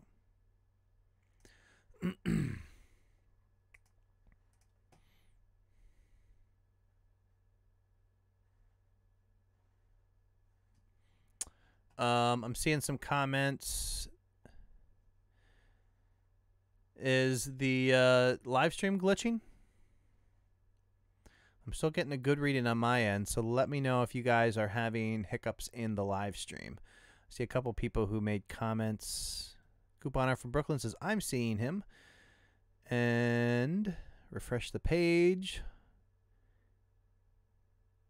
Somebody said I kicked the power strip off under my desk, so somebody lost me. Concurrent viewers. There's always a little bit of a delay in the chat, so let me know if there are any interruptions. Live stream looks fine, says Chipface. Okay, good to know. So I'm not sure what that was. Hopefully I didn't kick anything. Oh, so yeah, Rodney says that I was gone.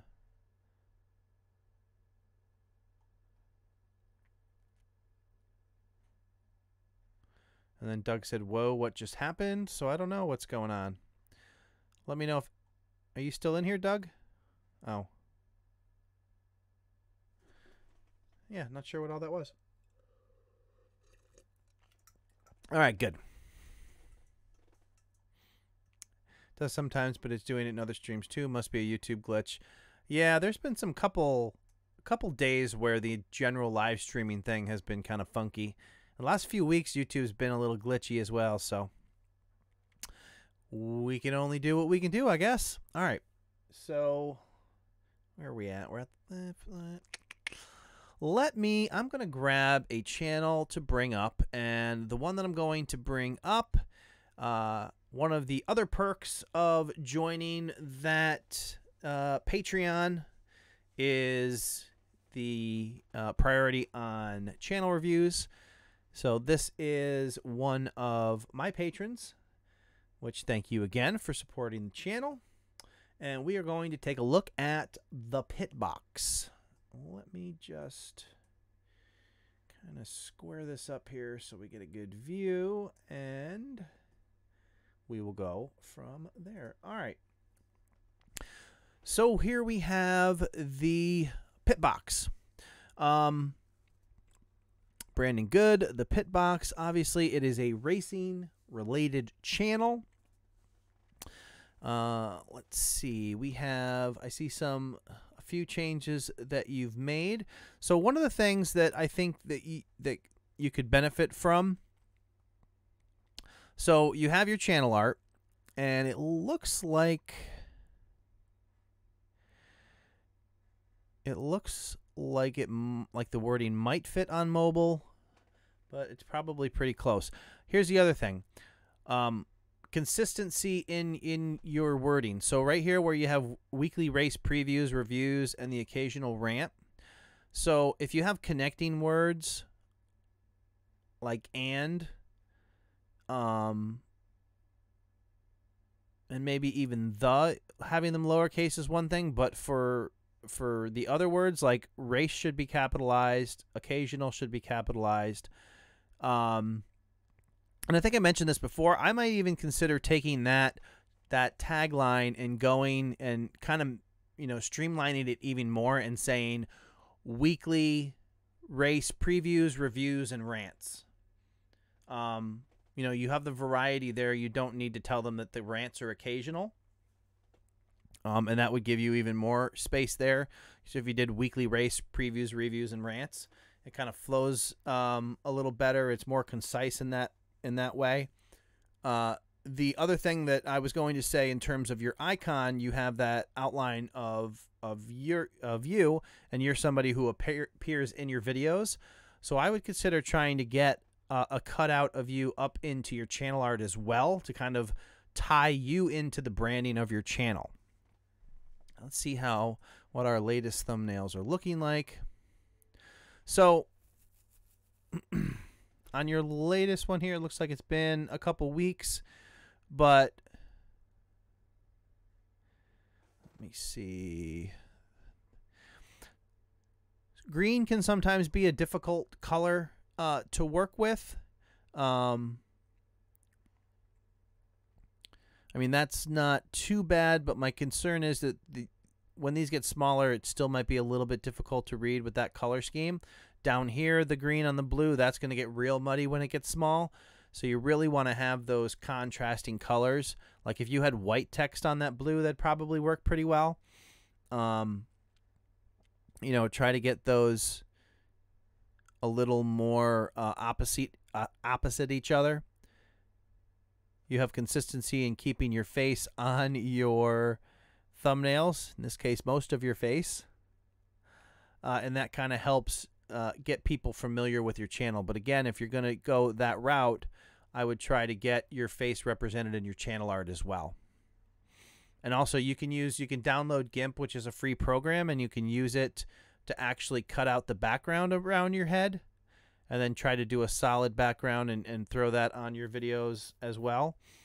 Or if you keep going with this route, you just want to make sure that it's a nice clear view of your face so people can identify you with your channel. Hello everyone, name is Brandon. Welcome to the Pitt Box, place where we as race fans come together and discuss what is going on in the world of NASCAR. It's good. Tells everybody exactly what you're doing. And then you can go into a little more detail in that regard. Check out your playlists here real quick. NASCAR race reviews, predictions, rants. And then we want to make sure that we're giving that, making that content visible on your channel page as much as possible. I feel like you, so here, let me look. You had, so here you have your race reviews, you have your predictions, and then you have your rants. I would get, I think it's your predictions that you don't have on your main channel page. So maybe try to get those predictions as a channel, you know, get some more content to display on your main channel page there. And that is what I would suggest on that. Trying to think of a good, it's a little bit of a challenge to get a nice high contrast with your wording here because you have the checkerboard background. I guess at this size it's pretty easy, or it's easy to read, but having a color that pops a little more against that background might be something you might want to try as well.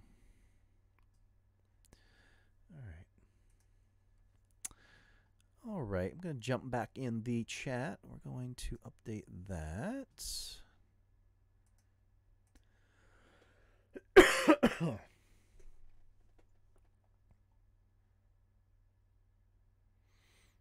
Barely fits on mobile, says Pitt Box. Yeah, so if you did that, like I said, if you did that weekly race reviews, previews, and rants, and kind of truncated that like that, I'm sure it would fit much better on the mobile view.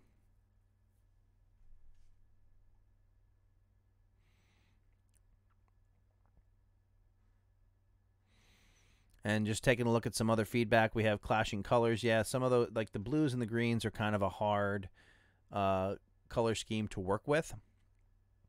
So I'd maybe try to find some colors that kind of help each other stand out a little bit more than that. Somebody else mentioned too much background busyness or business, depending on how that, but I think basically meant the same thing. So maybe if you went with something a little less busy, it could be a good idea.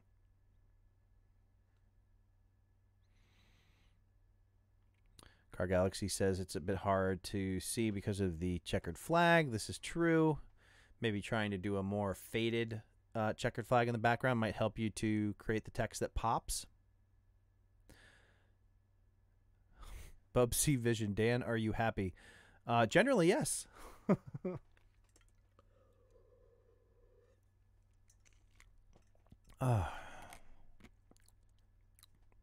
I'd be more happy without the tickle, though. Trying to drink a lot of water tonight, so I don't run into the same same issue I did the other night.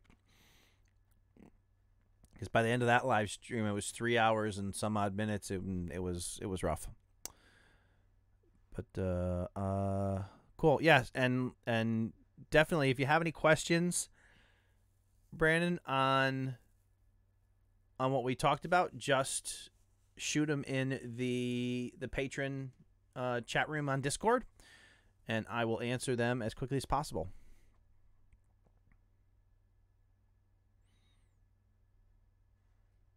But yeah, you're definitely moving in the right direction.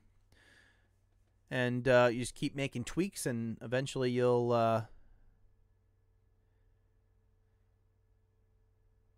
get it all squared away. See, what I need to stop doing is trying to speak while I'm reading, because I'm reading a different topic, but trying to speak completely different words, and apparently I'm not good at that. All right. Bubsy Vision, have a good night.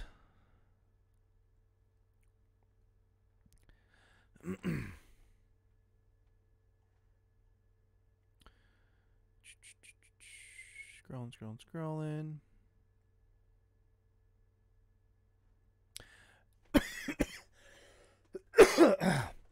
And yeah, Chipface, I actually don't think this is a sore throat on the verge. I think it's actually allergies.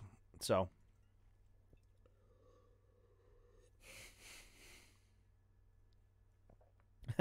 you're a real estate whisperer. I saw that before it was retracted. I'm just sipping it. So I haven't even got, it was only been one bottle of water.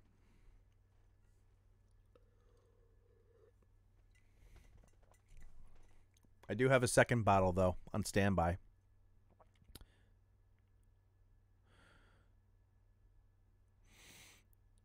Sean Currier, welcome to the live stream. I think that's the first time I've had somebody in my live stream that has my last name. Are you my long-lost relative?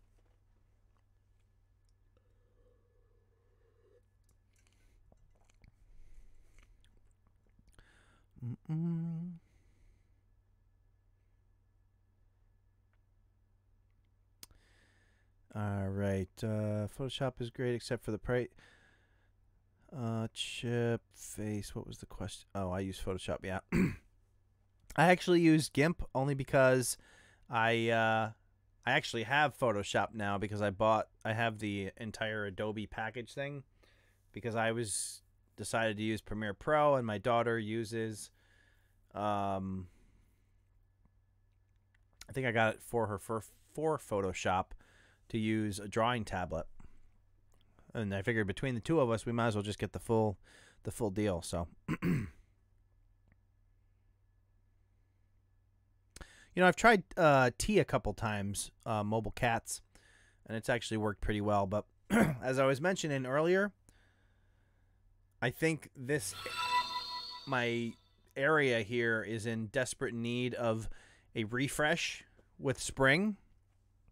So I think there's a little bit of winter dust in the air here, and that really disrupts the old pipes.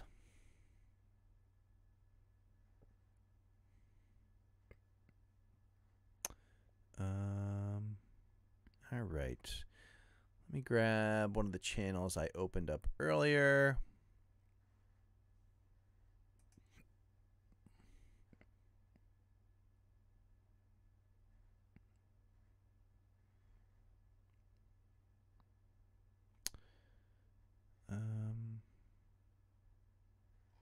Interesting. Let's find a good one here. All right, I think I have one. We are going to take a look at Rich in the USA. Outdoors.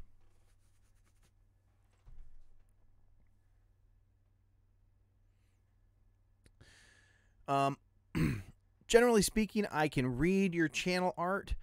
You just want to make sure that that fits in mobile. It looks like it does.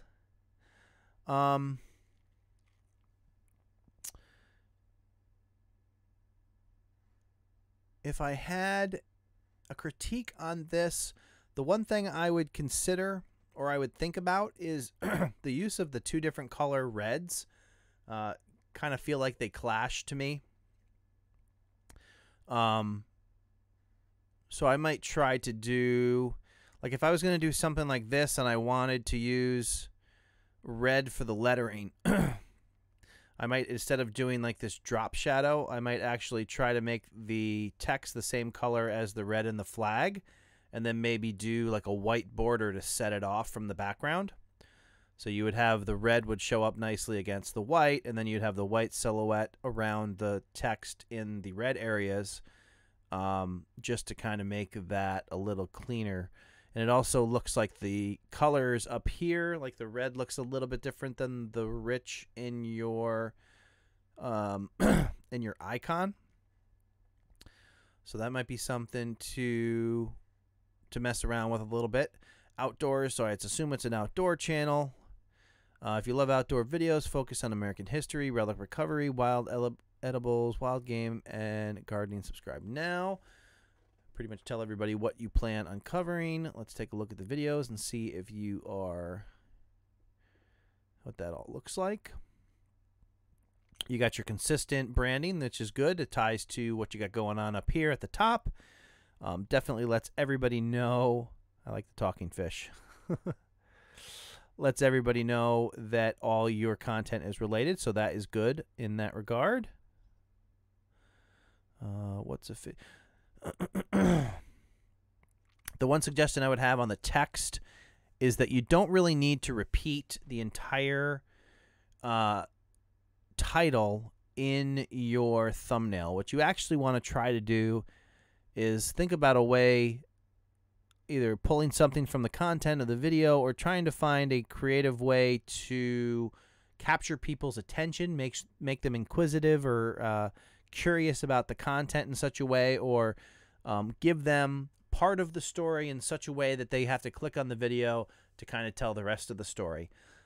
You know, or mention like a highlight or something that kind of hooks them and gets them to click on the video to find out more. That's kind of what you're trying to do there. More so than simply repeating the title. I think in a perfect world, your thumbnail and your title work as a team, where your thumbnail stops them from scrolling and gets them to read your title, and then the combination of the two of them helps people make the decision to actually click into the video and watch the content. So I really like the style here with the talking fish and that sort of thing, but like instead of doing video fishing Sumner Lake, I might do something like video fishing ? Like, what is that? What is it you're doing? Try to play on a potential emotion that a viewer will have when looking at your thumbnail to get them to click on your video and see what it's all about. Check out your playlist real quick. Outdoor adventures, or whoever runs through it. Another thing to consider is when you're naming your playlists, try to name them in such a way that they will show up. If they show up in search results, that people will know what the content is about and click on them. So like a river runs through it is kind of an abstract about what the actual playlist is about. I would try to come up with like a keyword phrase or something that identifies what the contents are. And let's see what you got if you're doing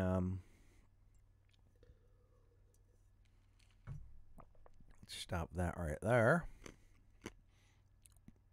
Uploads, popular uploads. I probably wouldn't keep these double upload things here. I would do either the uploads or your own version of the uploads, where you put all your newest videos sorted by the newest first so people can see your fresh content. But I would also do like you've done here with all these other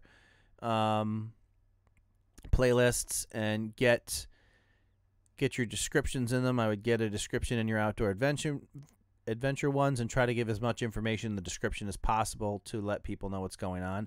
But I do like the style that you're working on here with your thumbnails.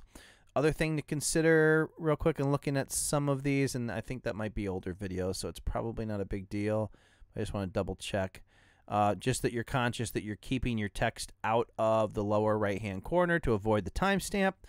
And also on text like this, you really need to consider, I think my cat just knocked something down.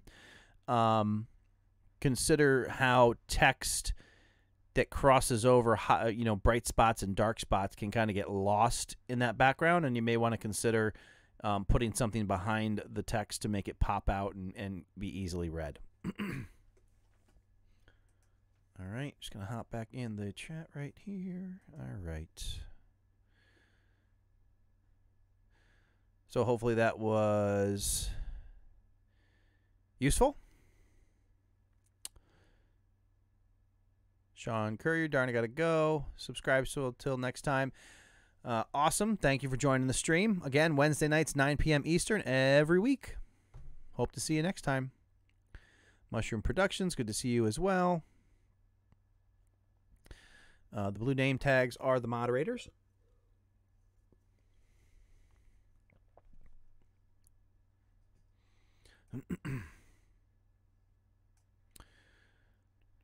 All right. Thank you for joining the live streams as usual, Rich in the USA. I appreciate it. Fantastic Joe Mansion making an appearance. She hasn't come in yet, so I don't know what she's doing. Maybe she's asleep or something, but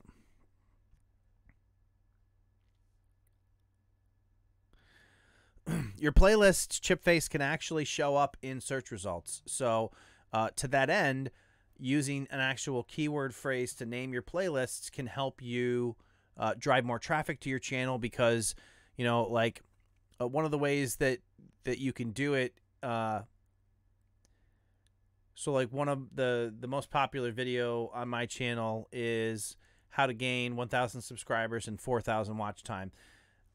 And I did other related videos to that, but that was my most popular video within that particular playlist. So I actually named the playlist how to get 1,000 subscribers and 4,000 watch time, and then provided a description that explained that. So the actual playlist itself can show up as a search result for somebody who is searching on that topic. So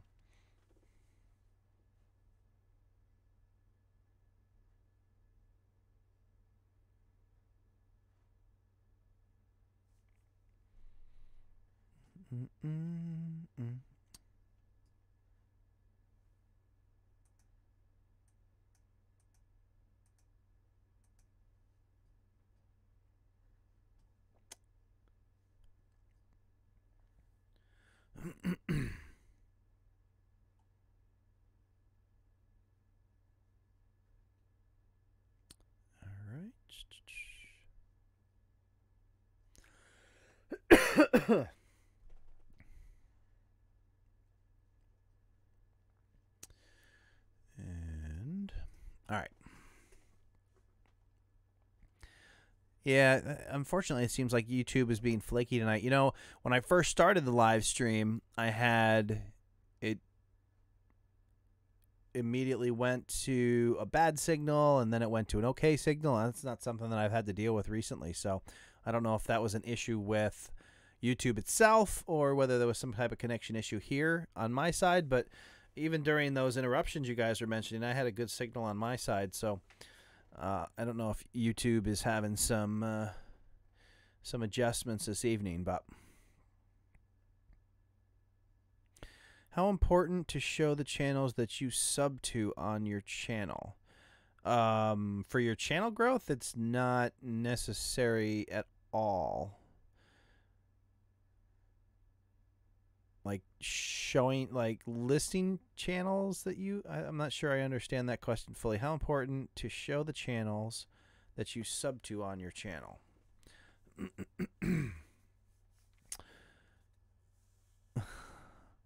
Pelled in my playlist that is all cats does well.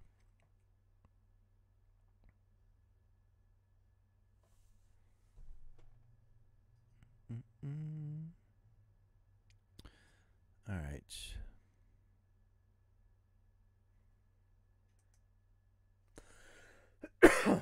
Okie dokie. Let's see.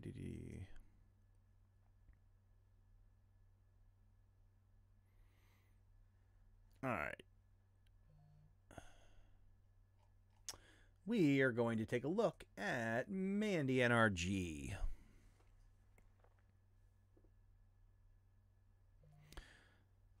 All right, so Mandy NRG, nice looking clean channel art going on up here.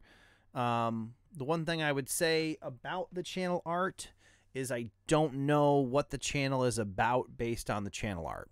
So that is definitely something to consider. It looks like you have a nice logo that you've designed there. But the other thing that I'll notice just looking at the content on your channel page is, well, here I see that, okay, oh, I see the problem. Okay. So the consistency with which you're using this icon on your thumbnails varies a little bit here. So I see it here. Here it is down here in the lower left-hand corner, but it's almost the same color as the background, so it kind of gets lost out, or kind of gets washed out is what I was trying to say. On this next thumbnail, you've put it in the lower right-hand corner, which prevents it from being seen at all because it's behind the timestamp.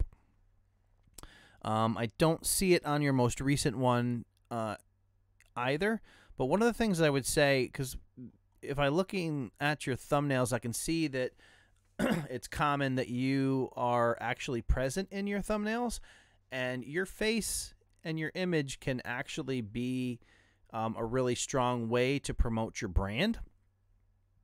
So rather than going this route of doing a close-up of your face and also your logo, you could get away with just using the image of your face as your branding on the logo as well, or on the thumbnail as well. If you do want to use both your face and the logo, I would try to get, in this case, maybe add a background to it so you're not in a situation like you are over here where it blends into the background, you know, like a white background or a black background as a circle beneath it, something that kind of makes it stand out regardless of what's going on behind it.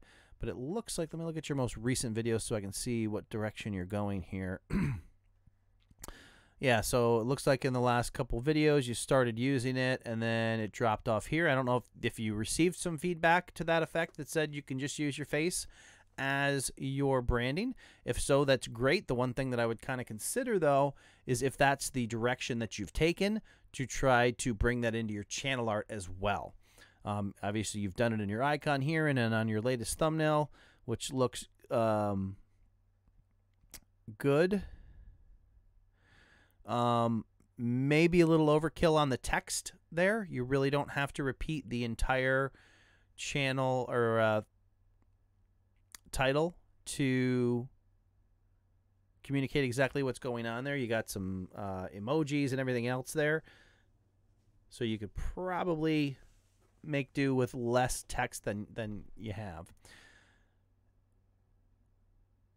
The other thing, without the logo or anything like that, the color schemes don't really relate to each other either. And I want to see what your about section looks like here. My name is Mandy. Welcome to my channel. Why NRG, you may ask? Well, because I have a lot of energy. Get it? No vowels. Ha, clever. So Mandy NRG. I get it. I am not a makeup artist, nor am I a makeup hoarding beauty guru. I'm your average, everyday makeup-loving person. So one of the things I like to say with the description here is you kind of want to communicate exactly what your channel is about in the beginning of your description, kind of like a headline to let people know exactly what your channel is about. And then you want to kind of elaborate on that and provide your backstory after the fact. At least that's my personal preference on that, and it's kind of like lead with your headline. Tell people who want to know what your channel is about, what it's about, and then get into the details about why you made the channel, who you are, what your interests are, etc. So that's what I would suggest in that regard.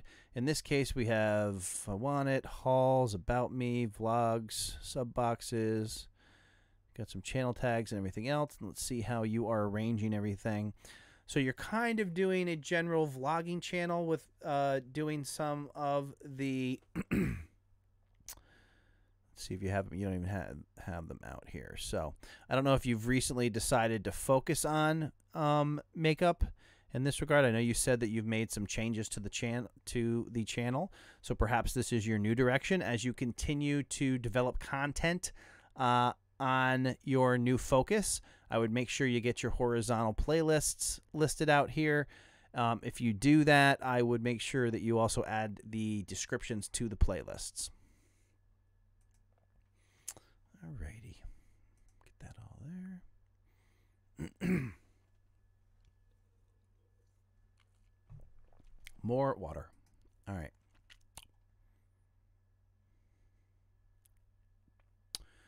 Car Galaxy Studios. I agree. If I came upon your channel, I would not, or I would know what it was about by the header.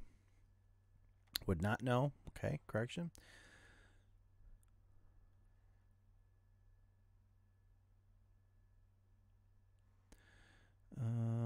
What else we got? Be careful with trademark logos. Like Barbie, yeah. Barbie could absolutely ask you to remove that if they were so inclined.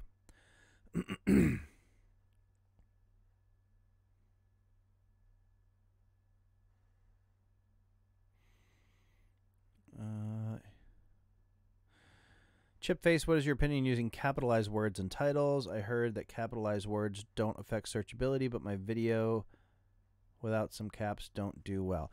I don't think it affects searchability. If you're trying to emphasize a particular word, you can certainly try that. I see it often enough, and I think sometimes it kind of provides the emphasis that you're looking at on a particular part of the title. So, yeah, if it's relevant to what you're trying to achieve with the title and the message, then it shouldn't be a problem.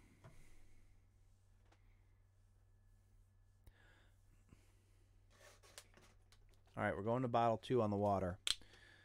2 hours into the live stream. Please pardon the pour. All right. I think all my ice melted, though. Good thing I only do these once a week. I wouldn't be able to talk. More water and still no break.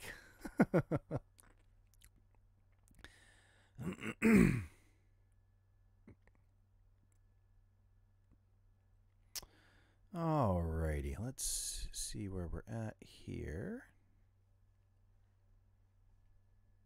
What do I have open? That's a no-go.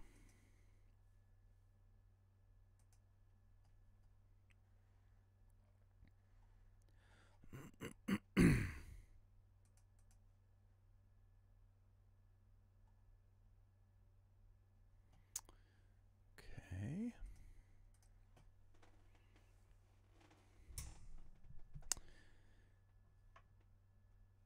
Oh, and did that one.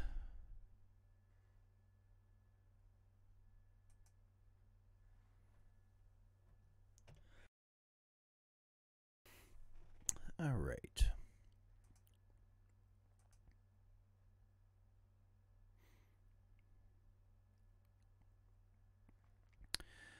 Is Douglas Bartlebaugh still in the chat?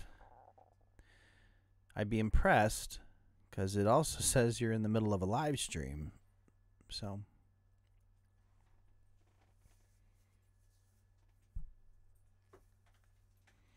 I don't know if there's a GIMP version for an iPad, not that I've seen.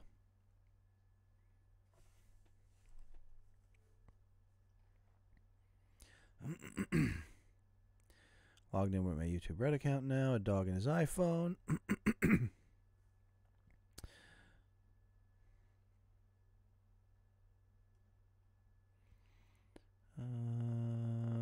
Trying to catch up on the chat here. Started working doing film with my cats. We shall see how. I just started working on doing min films with my cats. You know, I've often considered giving my pets their own social media accounts. They'd probably do better on Instagram than I would. Starting to lose the voice here.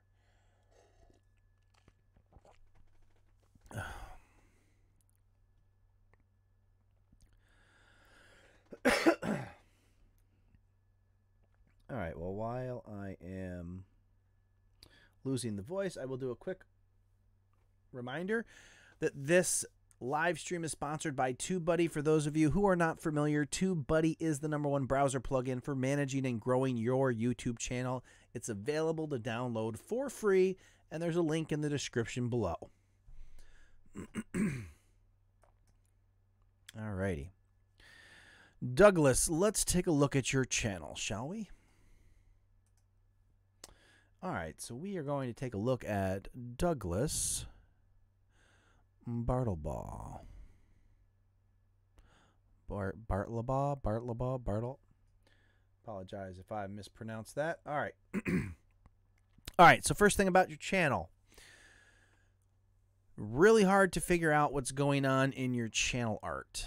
It almost looks like those might be cars. So looking at your icon, I see the checkered flag, so that leads me to believe that there's cars in there, but that's a really hard photo to kind of make out and see what's going on. So it's kind of difficult to see what you might be doing there. We look at your About section to try to understand exactly what your channel is about. My name is Douglas. Welcome to my channel. I do weekly upload of dirt track racing, April through September, PlayStation gaming, holiday parades, local fire department responding to live broadcasts of downtown Punxsutawney, PA. All right, then. So you got a little bit of everything going on your channel. Typically, when you have this kind of variety, it will be a little bit harder or a little bit slower to grow because of that. Just because somebody comes and, you know, subscribes for videos of the fire departments responding, but then they get dirt track racing videos, and if they're not interested in dirt track, they might at some point decide that they don't want to be subscribed to your channel because they're not getting videos based on the content that they were originally subscribed to your channel to watch. So because you have that variety, it does kind of give you some challenges in terms of what to include in your channel art and your icon and how to maintain your brand across all of your content. Here it looks like most of your thumbnails are either screen prints or you've done some with some basic text. Units on call. Looks like it might be an audio recording.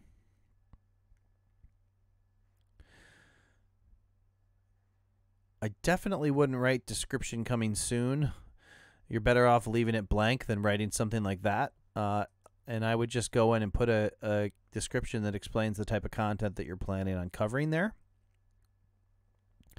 And instead of doing these lists of playlists, my personal preference is to do the actual horizontal playlists because it gives you the most information in the least amount of space regarding the type of information that people use to decide whether or not they're going to click on your content, which is the thumbnail and the title. So as you can see on a horizontal playlist, you got your title and your thumbnail, and that gives people basically those two elements that drive the views to your videos. And you can, you know, do more of them and have people be able to see as much of your content as possible in the shortest amount of space and scroll. So I would definitely focus on that. I would also try to come up with some channel art that kind of more accurately displays or explains what type of content that you're doing on your channel.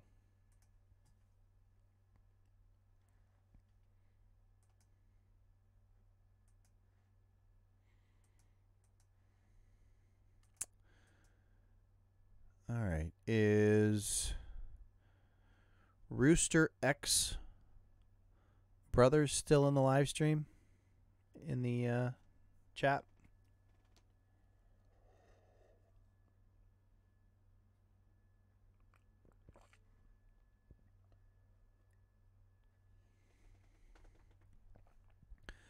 All right.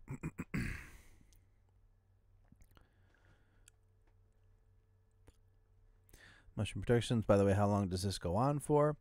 I usually try to end these no later than 12 o'clock a.m. Eastern Time, which is in about 45 minutes. But depending on how it goes, it could be shorter, could be longer. But that's usually a pretty good time. Elite Jamaica official channel. Did you want a channel review? I didn't know if that I'm still here was for me or not.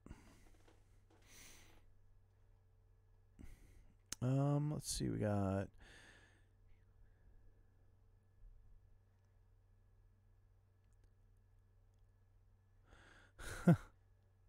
Harley said he thought they were fish in dirty water. Yeah, that channel art was a little bit difficult to figure out, but I made that assumption based on the checkered flag, so I could be wrong. Mushroom Productions, what are you talking about for 2 hours? Well, we're already, or 3 hours. We're already 2 hours into it.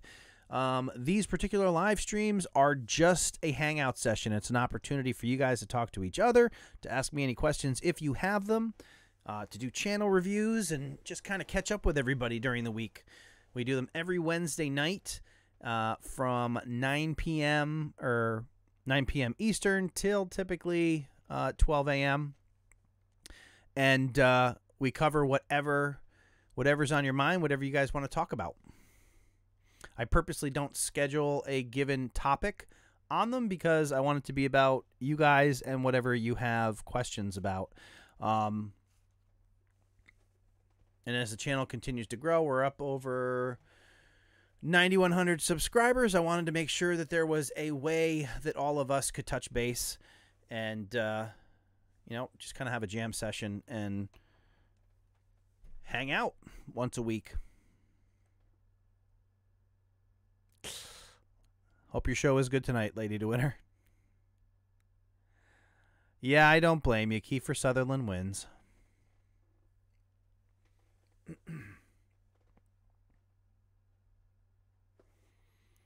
Speaking of winning, I wonder how...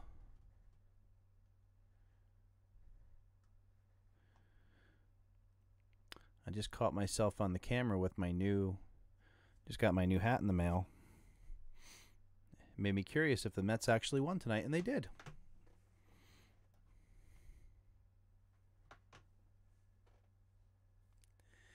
Car Galaxy Studios noticed that your Streamlabs viewer count is not working tonight. Is it just stuck on one number, or is it not displaying? It says 34. That doesn't look right. I don't know why. Let's see. Why it gets all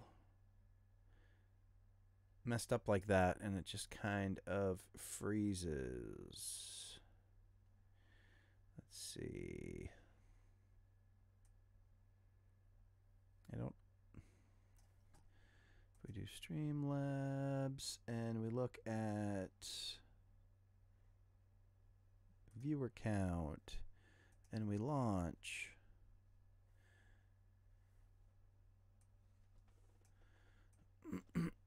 Yeah, I mean it's the same link if I launch now. I don't know what causes it to actually get stuck.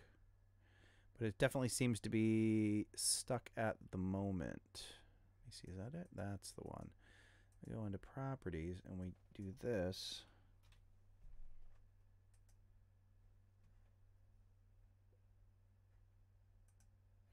Yeah, see that? I don't know why it gets stuck.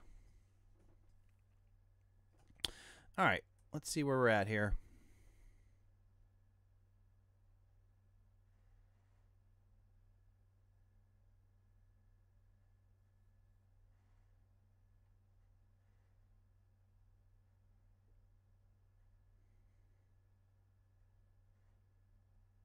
I am ready. I just opened my sub count.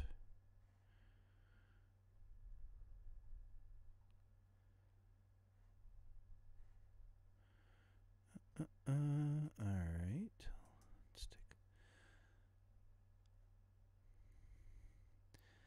Let's see what we have here.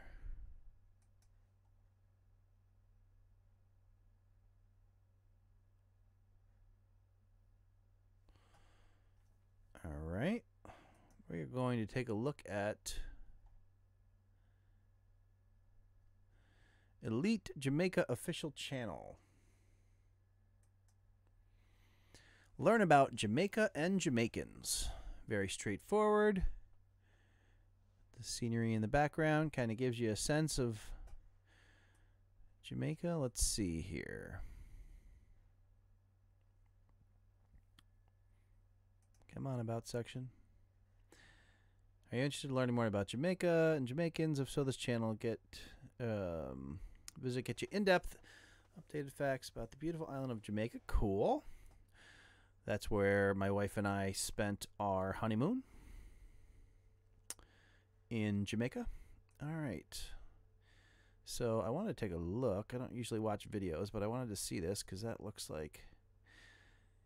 You have to let me know in the chat. Is this your... made with KineMaster. Okay. Did you actually take this footage?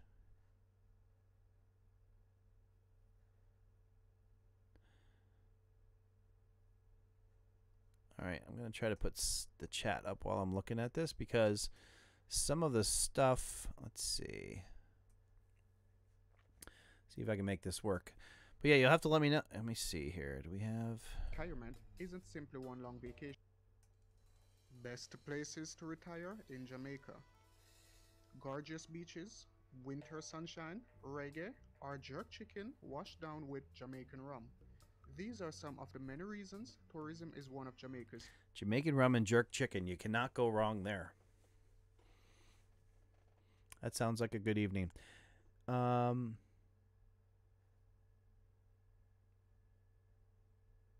okay. So it's a combination of stuff. Cool. So on your thumbnails,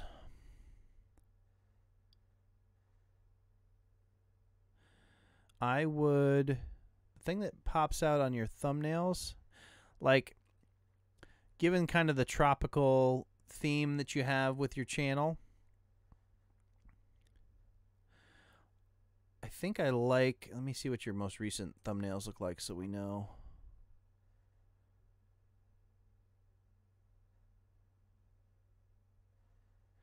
Things you should not do in Jamaica, best places to visit in Jamaica.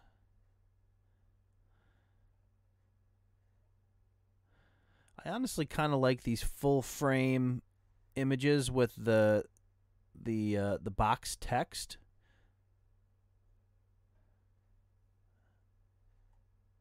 More so than these split frame ones. You guys will have to let me know in the chat, which do you guys like? Do you prefer this type or these up here? I just feel like these pop more, and I don't know if it's because of the type of content or what they're focused on. Some of these seem a little more serious and less, you know, like vacation-y.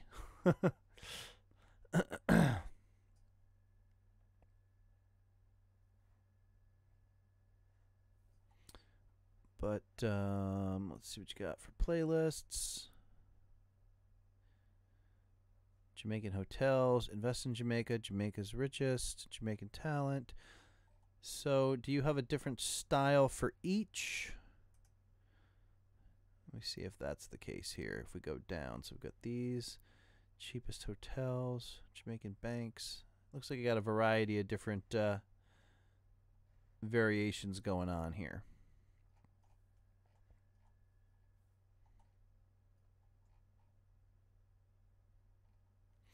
Yeah, see, I just think that this is a much sharper looking, intriguing thumbnail than these split screen ones. That's my personal preference. I think it also the whole try not to reproduce your title in your thumbnail. There's really no need to put all this text on the thumbnail itself because your thumbnail is always going to appear next to your title.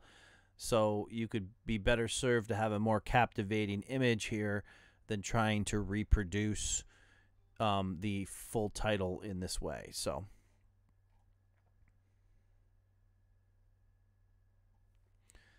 and check out your main page here. Best places. I'll stop you. Also, again, the preference, instead of listing a list of playlists, I would actually do a single playlist, spread it out horizontally, and then get descriptions into your playlist to show people exactly what there's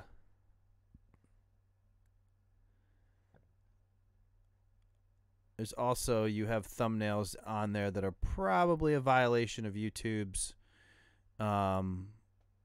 policies, just based on one of the ones I saw down there. So Try not to include anything that may be interpreted as gore or those kind of things on a thumbnail. And that one of your thumbnails kind of look like a crime scene. And the last thing I would say when you're making thumbnails like this, if this is your branding here, try to include your branding somehow in your thumbnails to identify all of your content as yours.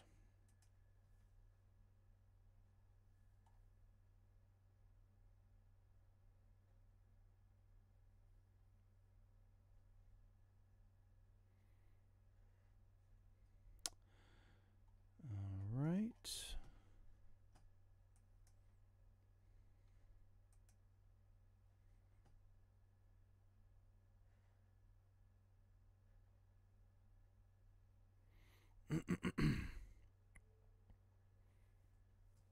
And let's see.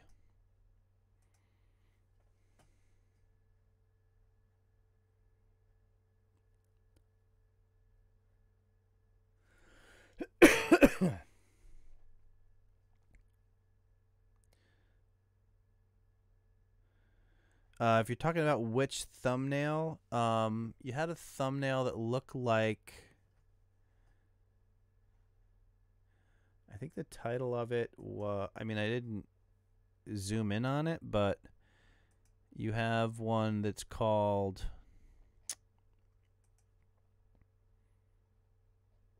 let's see what it was called here. Last phone call with Shauna's killer.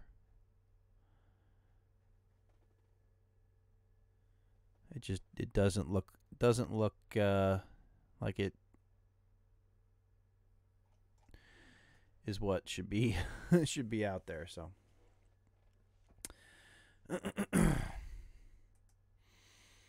all right, here we are going to take a look at Harry Heathen. Harry Heathen, unboxings, vlogs, reviews, fun and geeky.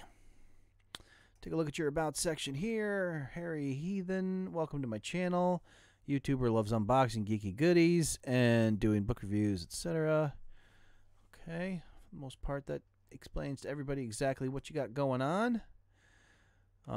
Good use of, you have your icon up here in your channel art as well. These aren't the best contrasting colors. I mean, they're big enough to be read, but they're not the easiest on the eyes. I would almost consider doing this in like a lighter color, like a white or something, to make it pop against the dark background. And first thing I notice about your thumbnails is there's way too much text on them. Let me see how your most recent thumbnails look to see what you got going on. Yeah, definitely way too much text. So if you're doing an unboxing of like a monthly crate, like you have Infinity Crate here, so instead of kind of recapping everything that your title says and what your video is about, try to do, again, you're trying to evoke an emotion with your thumbnail that kind of gets people interested enough to want to watch the video. So if you're doing an unboxing, then you kind of want to tease them about something that might be in the box, you know. So maybe you do a picture where you're kind of slightly revealing something in the box or something like that, and then you don't even have to use text. Or if you did use text, it'd be more like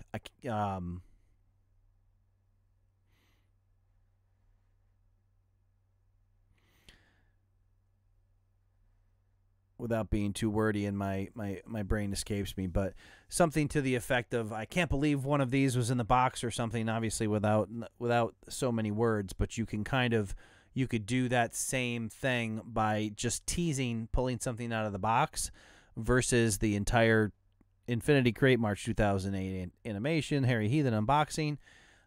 That's just way too much text going on in there. And you've done a good job on the top of taking your icon and repeating it in your channel art, so you could actually use that for your branding on your thumbnails. And if you're going to do that, then you don't need to tell everybody that it's a Harry Heathen unboxing or a Harry Heathen movie review. You can leave all that out altogether. But I mean, you're using a consistent color scheme, although the consistent color scheme that you're using on your thumbnails is slightly different than the colors that are in your channel art. You almost have like a purple and green up here, and then you kind of have a neon green and pink going on in your actual thumbnail. So you kind of want to get those all on the same page color-wise. And again, all the same kind of things. Get your playlist created, which you have a few different ones going on here, Loot Crate, vlogs, and then make sure you get those kind of spread out on your main channel page to let everybody know what kind of content you're making.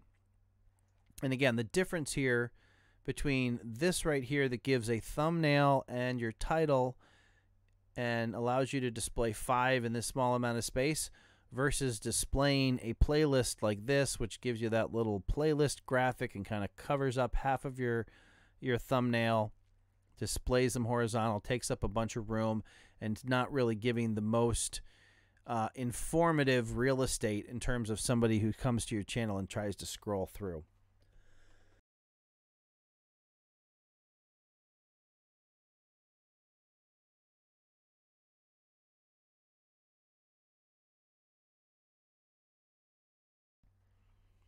Alrighty.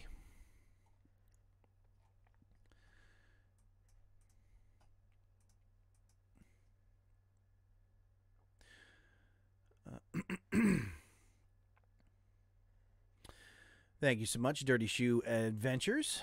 Thanks for coming and hanging out on the live stream. I don't know if my voice is actually going to make it till midnight, so we might have to stop this a little bit early because for some reason I can only sit at this desk so long.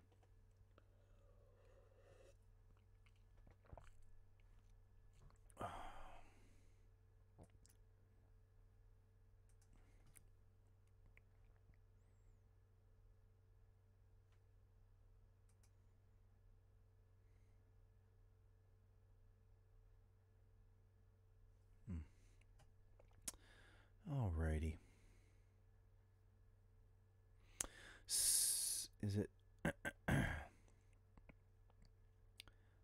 Let's say splits. You need background music. Yeah, I've never considered doing background music during a live stream. That would be interesting.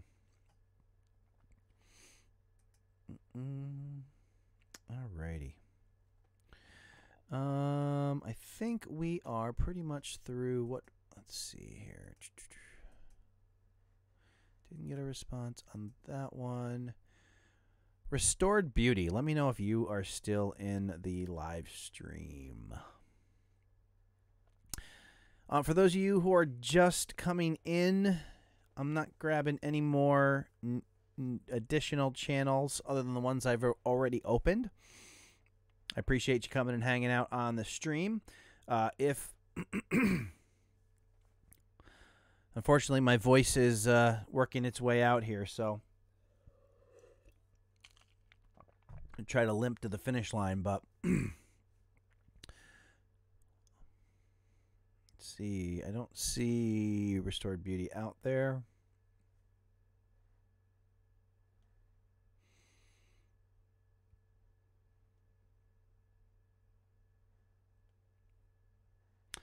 Brad Davis, background music would be a great addition. Think of how Twitch streamers do with it. I very rarely watch anybody on Twitch, but yeah, I could definitely do that. I don't mind that idea.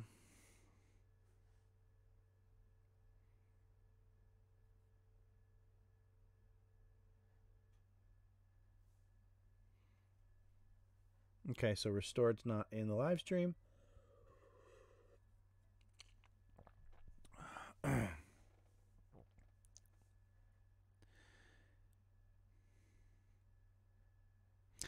Yeah, I think I'm going to wrap it up for the evening on...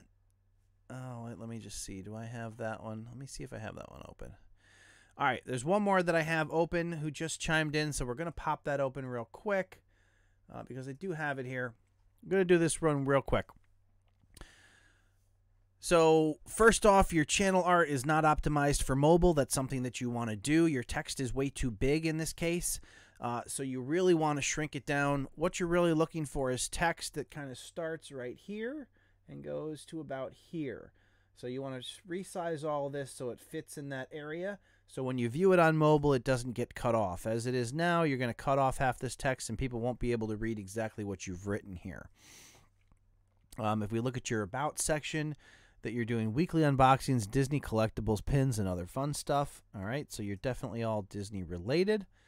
I might think of how to make your channel art look a little more Disney inspired than what you got going on here. You kind of have like a, with those trees, I'm kind of getting like a 70s vibe sitcom kind of thing going on with the way your color scheme is here and that particular image that is the background. Other thing to consider, let's take a look at your videos here. Going to Toy Story Land, unboxing, Star Wars. I try to find some consistency in your channel or your, oh goodness, your thumbnails. Again, if you're somebody who appears in your videos, then you definitely want to try to incorporate yourself into your branding. I see you have in your icon, you have you. One of the things I would do on your icon, if you're going to include a picture of yourself, is try to get it zoomed in on your face versus an image like this, because people really can't see what it is. They can tell it's a person, but they can't identify you as part of your brand, and that's kind of what you're going for. Now, I see in this video you appear to be in it, these as well. So if you're also appearing in some of these other videos, I see you have an unboxing here, so I don't know if you're not in those or not, but I would try to find some consistency on your thumbnails. Maybe start including your face in the images if you're actually in them and you're going to be a regular part of your brand, because that'll help people associate your content with your channel. And of course you need to have playlists all split up, and right now you just have your uploads listed. See what you got going on for playlists. You got a couple going. Looks like you still need some additional content. As you start to fill up your playlists and you get them to at least 5 videos, then you start to get them listed horizontally on your main channel page there. So hopefully that helps you out there. That is in fact the last channel review of the night. All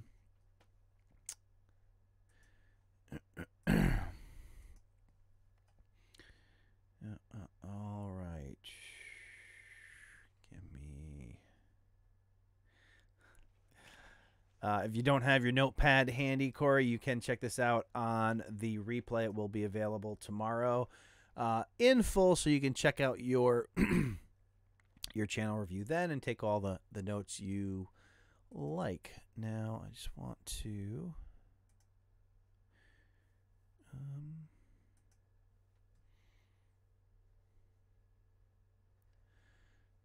all right.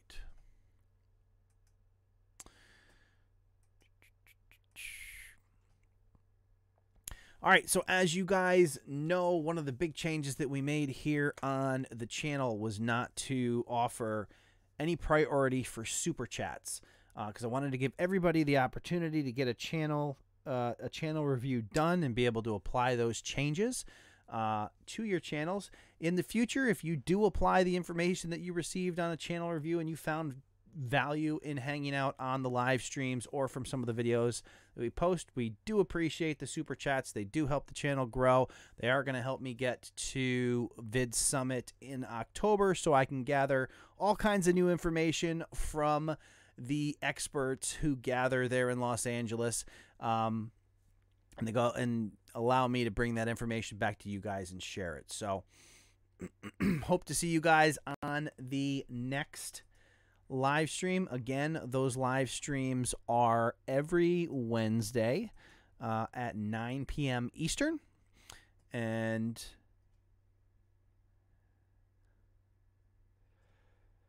you know, that is just not the way it works.